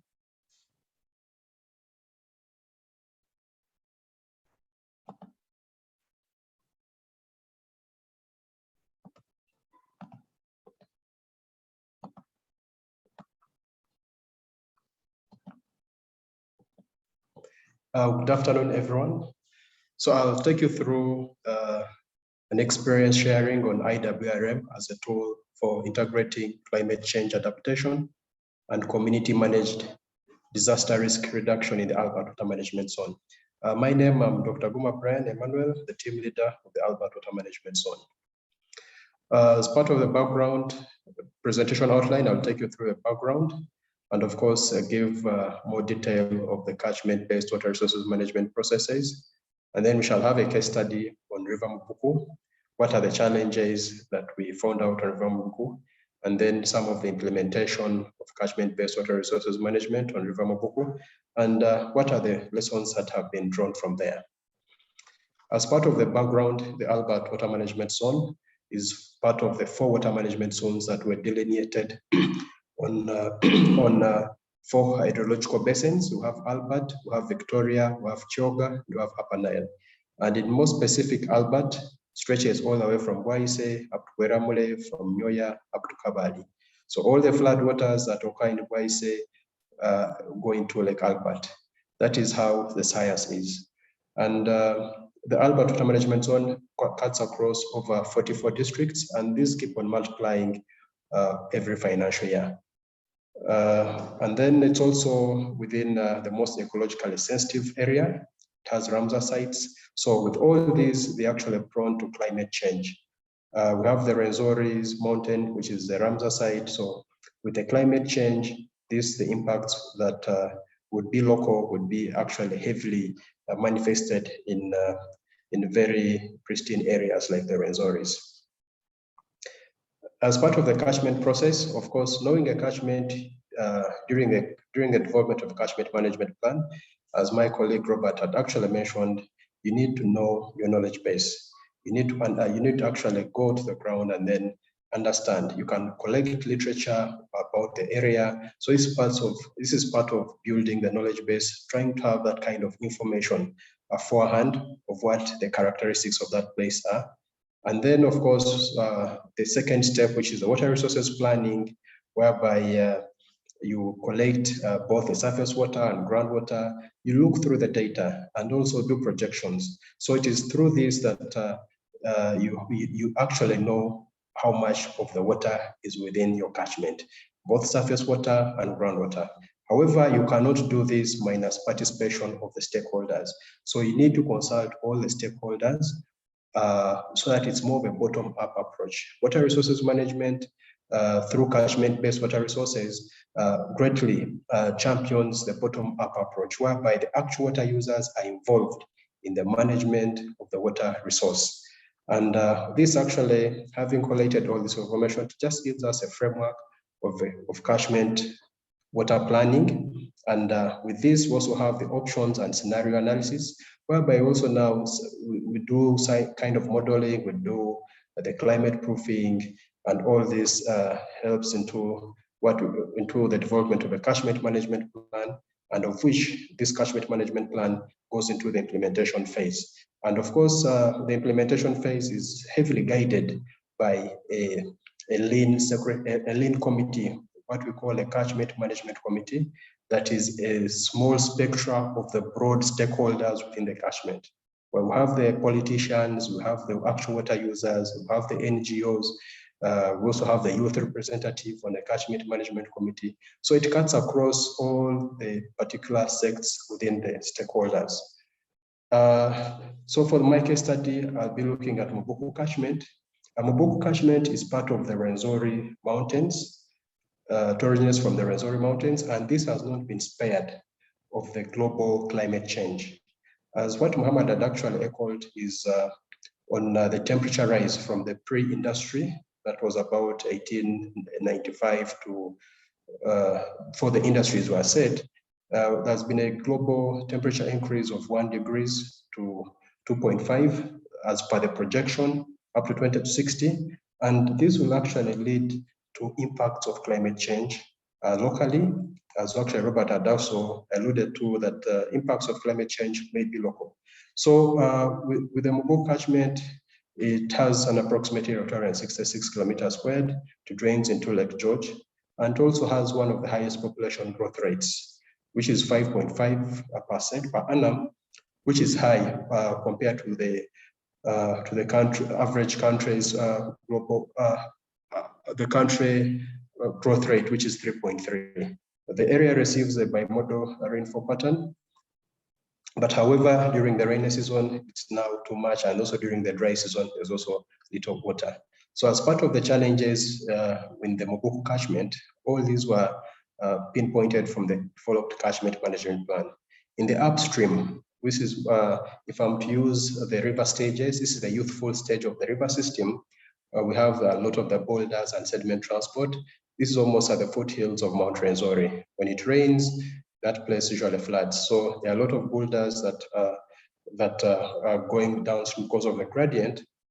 And within the middle stage of the catchment, we have a lot of soil erosion, and this leads to siltation of the river system during the rainy season, and also have deforestation. So these are some of the challenges that were highlighted within the catchment management plan.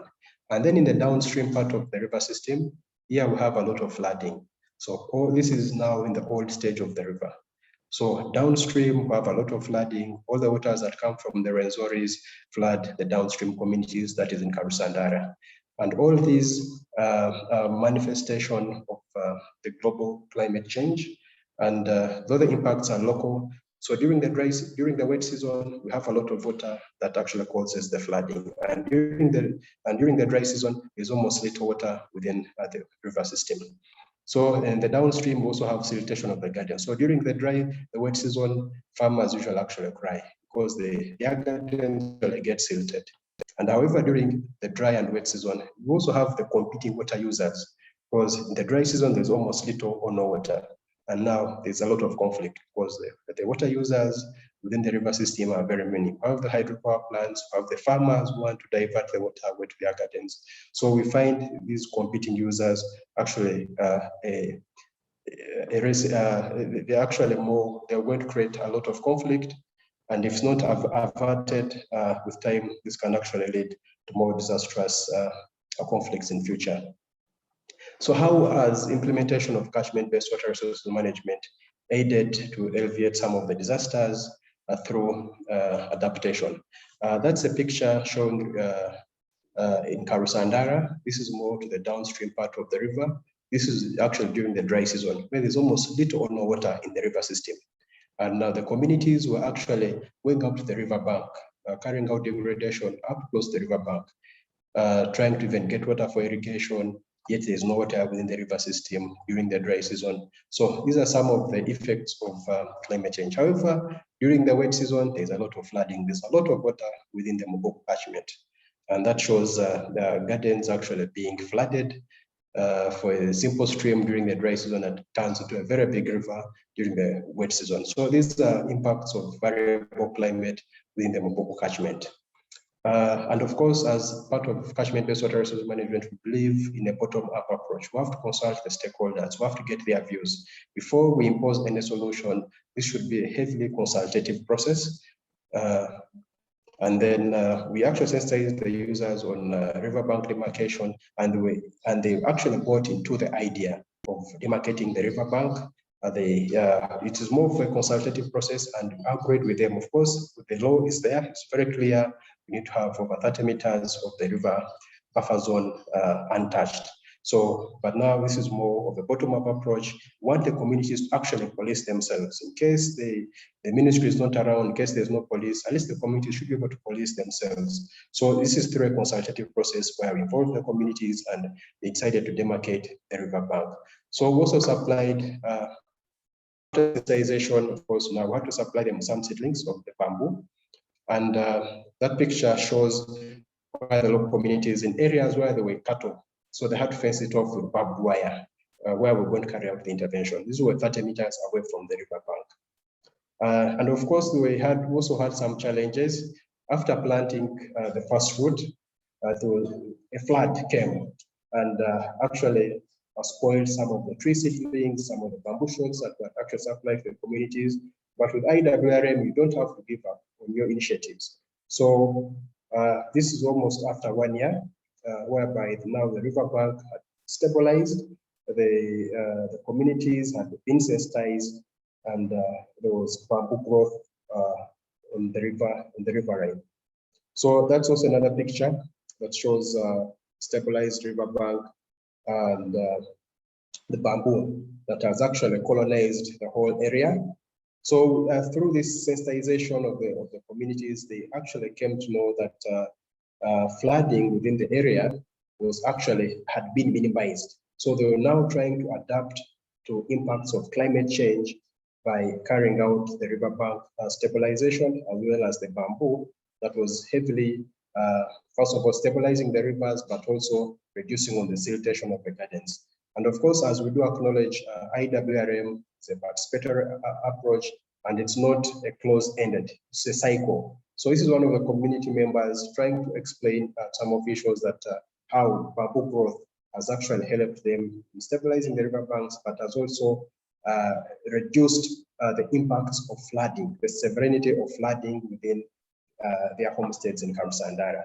So one of the community members, again, also testifying how now the bamboo has actually helped him in mitigating the severity of flooding within the Karusandara downstream part of the river system. However, of course, during my earlier communication, I'd presented that water conflict was also one of the issues that are affecting water resources within the Mapuku. And of course, the Albert Water Management Zone developed a water allocation model. Of course, this is supposed to help allocating water, of course, during the dry season and also during the wet season. So we have very many water users along the river system. We have some eco gardens that want water for recreation. We have Kilembi that actually had a weir that was tapping water away from River Mapuku. We have water for domestic consumption. So all this, once we have the water allocation model, which is under the framework of catchment-based water resource management, it helps reduce conflict within a given catchment. So what are the lessons learned that we've learned through this? Of course, we realize and do acknowledge that mitigating some of these climate disasters is actually very costly. This was just more of a pilot, but it's usually very costly trying to mitigate some of these disasters.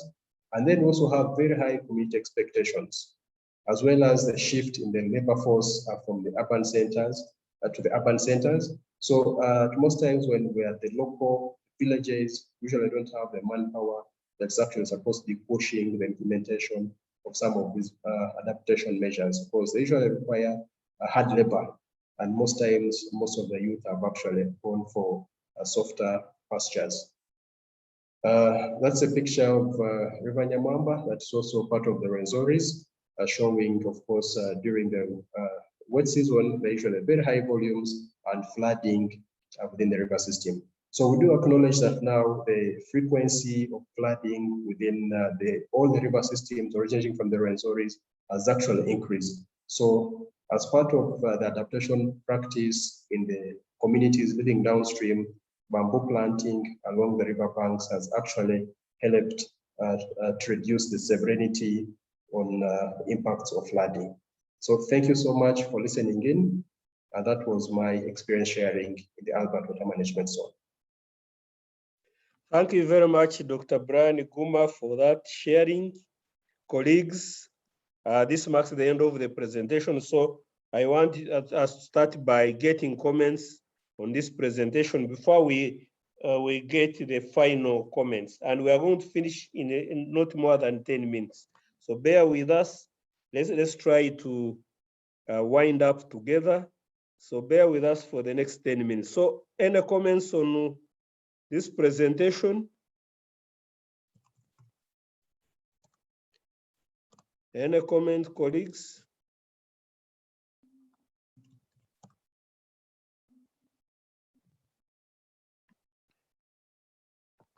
I know you are hungry, but you be resilient. You be resilient to hunger. You can develop some adaptation strategy to hunger as we wind up with this. Any observations, any supplement? Again, anybody who probably may want to, yes, Robert, come in? Yes, thank you very much, Doctor. And thanks very much, Dr. for the good presentation. So for me, what I want to emphasize as part of the supplement is that the local people, we have to support them in their livelihoods. So maybe, Doctor, you can share with us if the people have gone ahead to harvest the bamboo and add value on it so that maybe it becomes an alternative for them.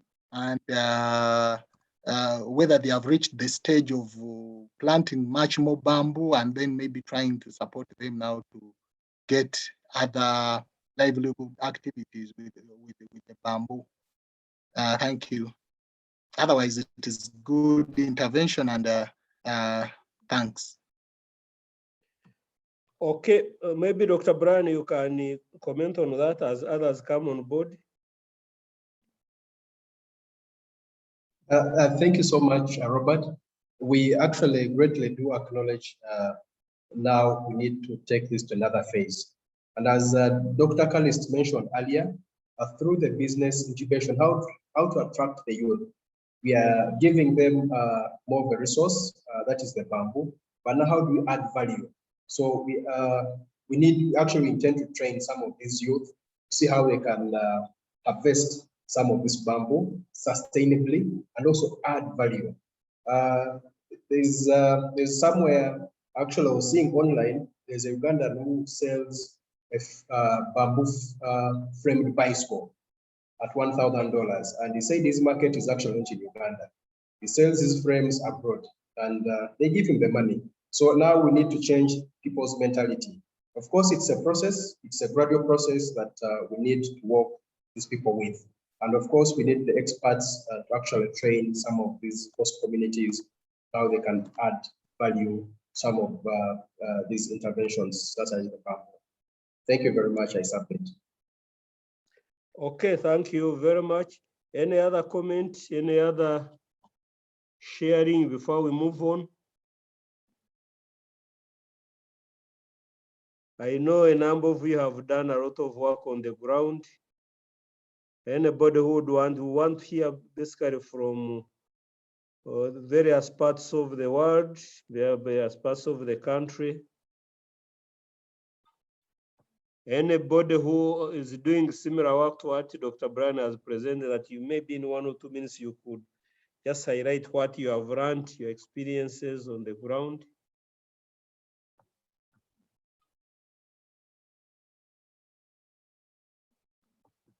Nobody? So colleagues, now we now have general discussion, and I want this discussion to for maybe any general comments, any recommendations, of course, related to this event and similar events. If you could, general comments, general observations, what you feel maybe needs to be given more attention. Certainly one of the things we are not doing well is time management. That one we take note of. But any observation, any comments in terms of this training, any area? Yes, I see Betty Nakiru, can you come on board? Thank you so much, Dr. Kalist.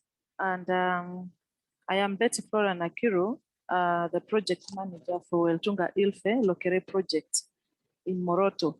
So I would like to share our experience with the Iwrm activities in Moroto and Napak, and basically in an area called Tapach. Most of the activities we've been doing are related to the the slopey ecosystem. And of course, as we know that Mount Moroto is one of the areas we are intervening under Lokere project and in Lokere catchment. So some of the activities we've been doing are the stone bands, and then the infiltration ditches, the tree planting activities, and the pasture regeneration of the degraded areas. And all this, we use the cash for work approach. I remember when the Upper Nile Water Management Zone team came with Nuri and visited our sites in Tapach, Nakiloro, and then Nadunget. So it is my call, it's my humble appeal that the rest of the participants can pay us a visit to see the interventions that we are doing. Because I remember for the Upper Nile, initially they had their plans in place, but I think after having that learning visit, the interventions, I mean, they were able to redesign the interventions they were going to do on the other side of West Nile. So to us, it was a privilege that we became a center of learning, a site of learning, and we still welcome other people to come and see what is it that we are doing as Lokere project. Thank you very much. Thank you very much, Betty. And I really, on behalf of the ministry, I want to thank you for the good work you are doing. We do appreciate, and as you rightly say, these exchanges are very important, and be sure that we'll be getting some other people to come and learn from there, because really a lot of work is happening on the ground. If we can learn from each other, we'll do better. So getting people to move to Karamoja, to West Nile, Southwest, Central, East is one of the actually priority actions we have as part of our work. Any other? Doctor, maybe Doctor, yes, something small. Yes, already yes. Some participant is giving a comment. I think when you are using Zoom, when it reaches like 100 people, it closes. So maybe in the future, we have to find another means where we can have, because I think when it reached 100, other people could not join. So maybe we can discuss that one later and see if we have such a training. You might find maybe the participants would have been like 300, but the technology has limited us. So we can pick it on later and try to see maybe whether we use other platforms which accommodate more people.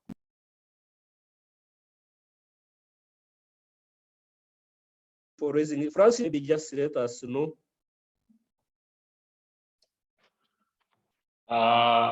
Doctor, for this account we are using, for the ministry, it can accommodate up to 500 people.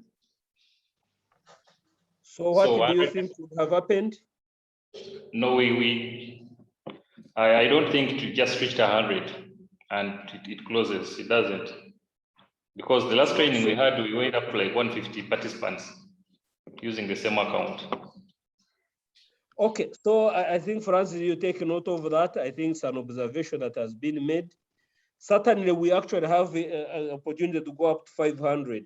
Last week, the training we had the close 200 without any problem. But look at it, it could be that maybe something happened.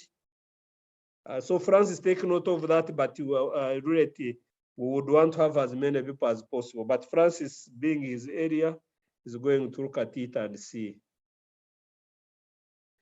Now, I think a few issues coming on. I think Joe and Nyamwiza, you raised a number of issues.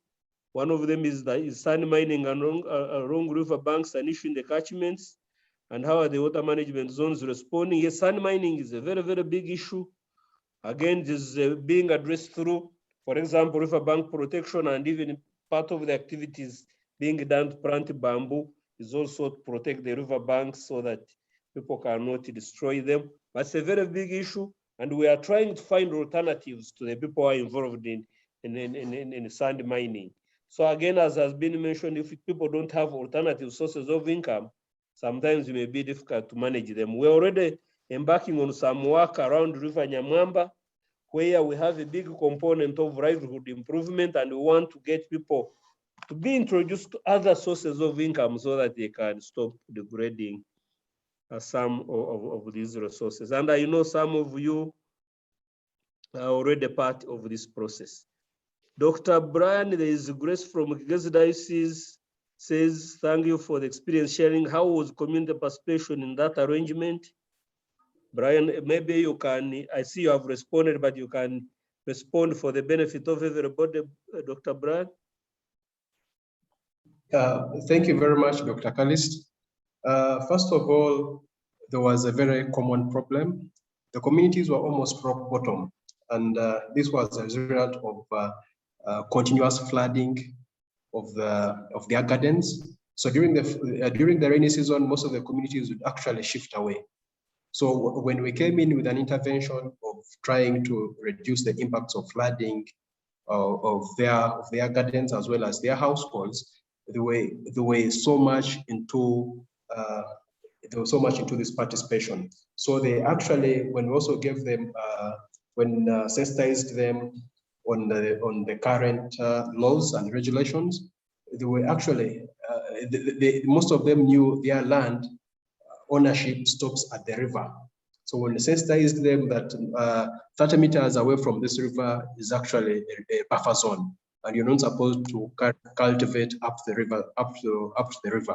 So when we sensitized them and also gave them benefits, so it was more of a continuous process, sensitizing them and also telling them that, okay, we are not coming out to take away your land, but we want to stop the continuous flooding within Karusandara. So with that, with a common problem, they actually came together and were easily put together, and the implementation went on so smoothly.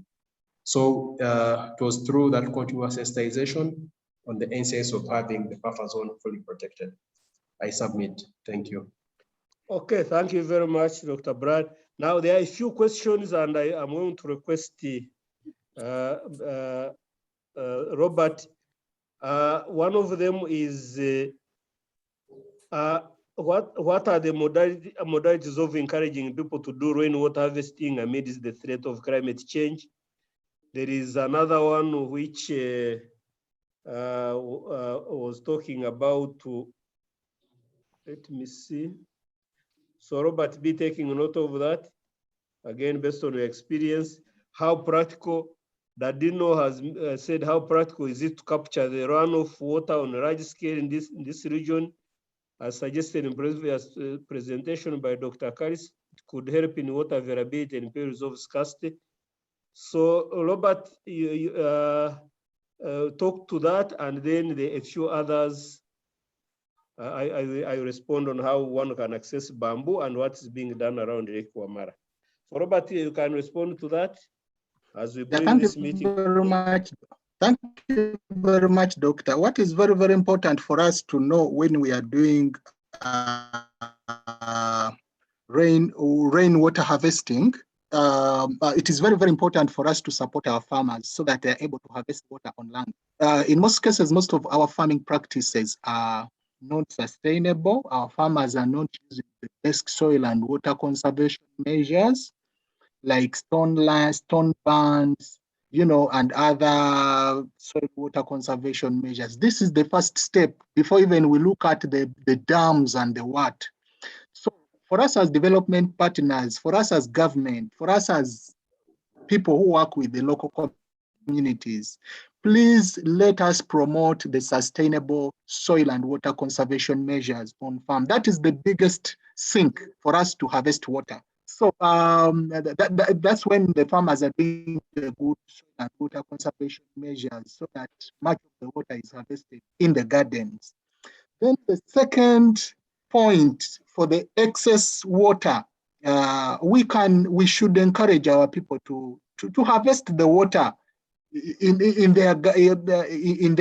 their gardens through digging simple ponds, small ponds on their farm, so that they're able to harvest. Before even we look at the big ones. For the big ones, now that is where the ministry is coming in with the even government. I think, Doctor, when you look at the Awoja, in Awoja, we are having big projects where most of this water is being harvested and and where we are putting it in good use through irrigation. So what I want to emphasize is before we look at the big facilities, the solution is with the local people in their own communities. It is on the farm where if people are trained in good farming practices, if people are trained and they are able to harvest the water in the gardens, that is the best solution. That is the best solution for us to even get the flooding. Thank you very much, Robert, for that. Indeed, water harvesting is actually being done in many ways. Harvesting on the land, very, very important. You improve soil moisture, you reduce flooding, but also you ensure that you are recharging underground water. A lot of work right now, and we have projects. All these projects people are implementing all over. We have a number of projects as the ministry. What Dr. Brand talked about was on restoration of the riverbank, but we have a number of projects where we're harvesting water in the catchment as a way of improving water availability and also reducing flooding, improving soil moisture, and promoting agricultural production. So small scale water harvesting, but also there's water harvesting from the roofs. This is for drinking mainly. Again, a combination of that, harvesting on the land, harvesting on the roof becomes very important.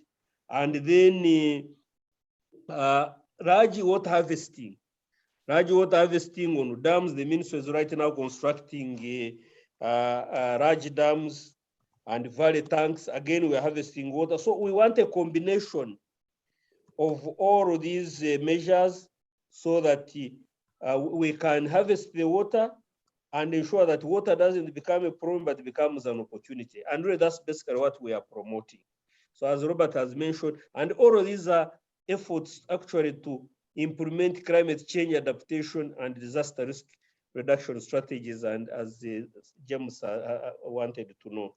So a lot is being done and a lot can be done, and we would want the people to be at the heart of all of this. Now, final responses, I think there was an issue, how can one access bamboo seedlings? We have, the ministry will have a program where we've been supporting the organizations and communities with the bamboo seedlings.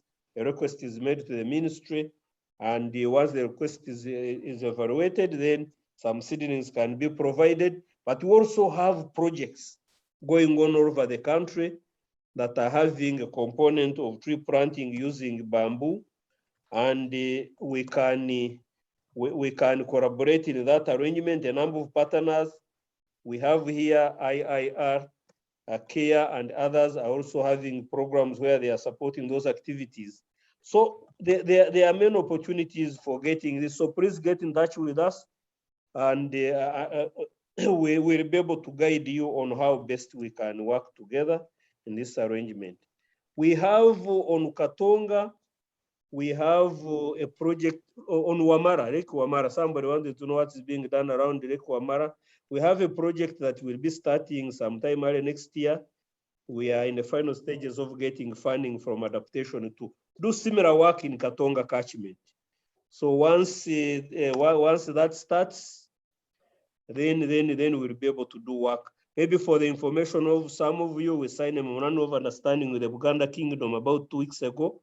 And part of what we are going to do is to work with the kingdom to see how we can improve with the environment, natural resources, water management, and environment, utilizing the infrastructure the Buganda Kingdom has.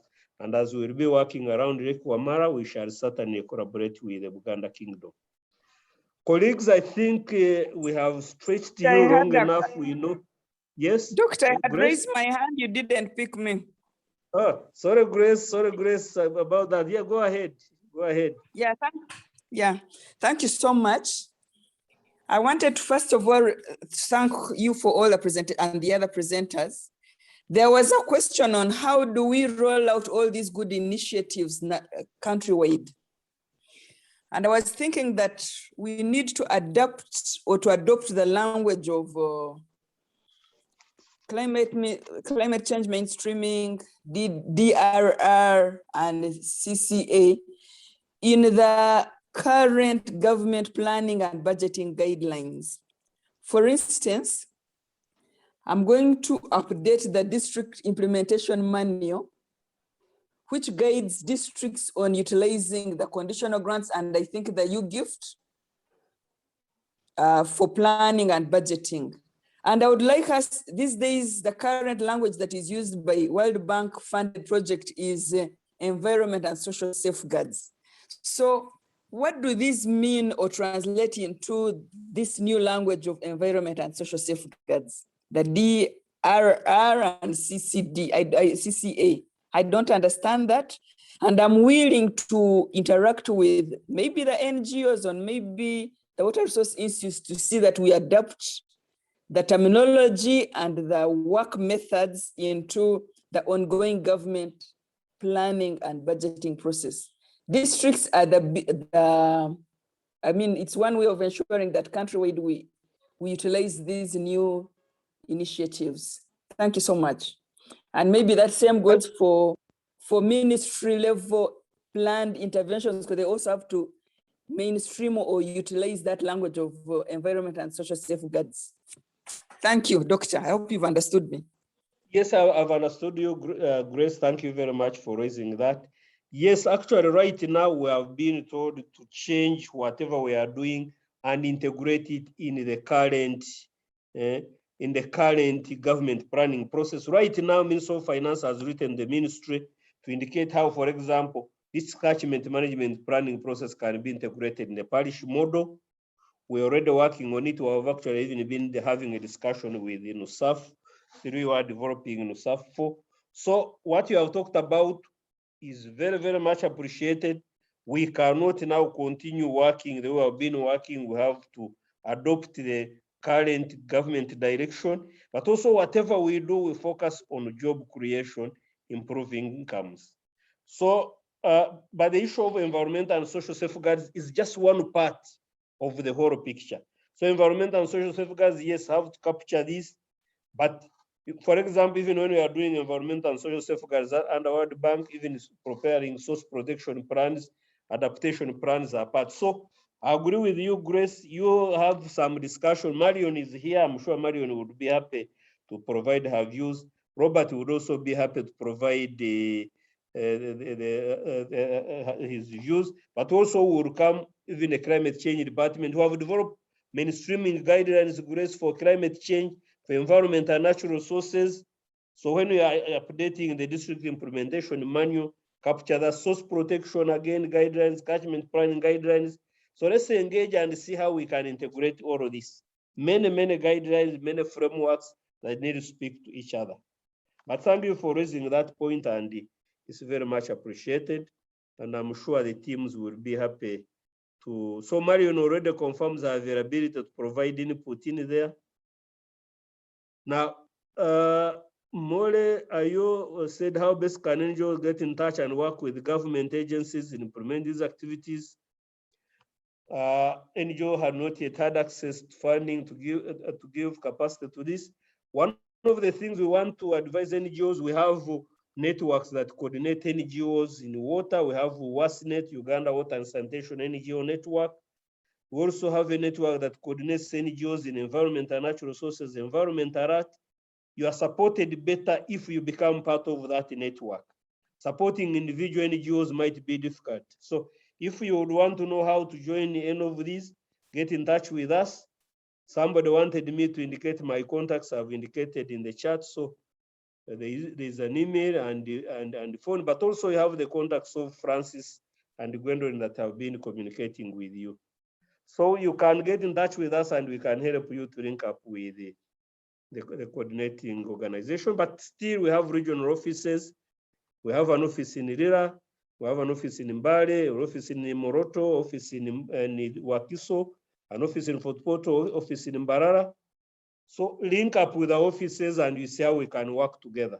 If you are doing work on the ground, join our teams so that we can help each other to get moving. So with those colleagues, I really would want to thank you for being a part of this training. It is always a pleasure for us also to share, but also as we share, we learn from experiences on the ground. We have taken more than about 1 hour beyond our proposed time. Maybe we are going to plan better next time. Francis is going to share with you all the presentations immediately after this meeting, and this the discussion will continue, and we'll continue informing you about the upcoming trainings. I think we are going to have trainings on sustainable development goals coming up and many others. And Francis does a good job to capture all your contacts in a database and inform you. I want to thank the presenters, Robert, Mohammed, Brian, and of course the coordinating team from the Water Resources Institute. And all of you have provided the input. Thank you very much. Let's end here, and I wish you a nice weekend. Thank you very much. Thank you. Thank you very much, Doctor.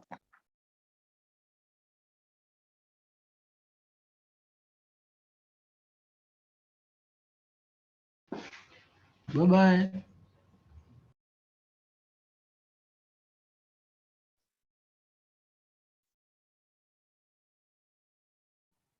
Bye. Thank you and bye-bye. Grace Catramo, please get in touch with us and the ministry and the Director of Environmental Affairs as well. Thank you.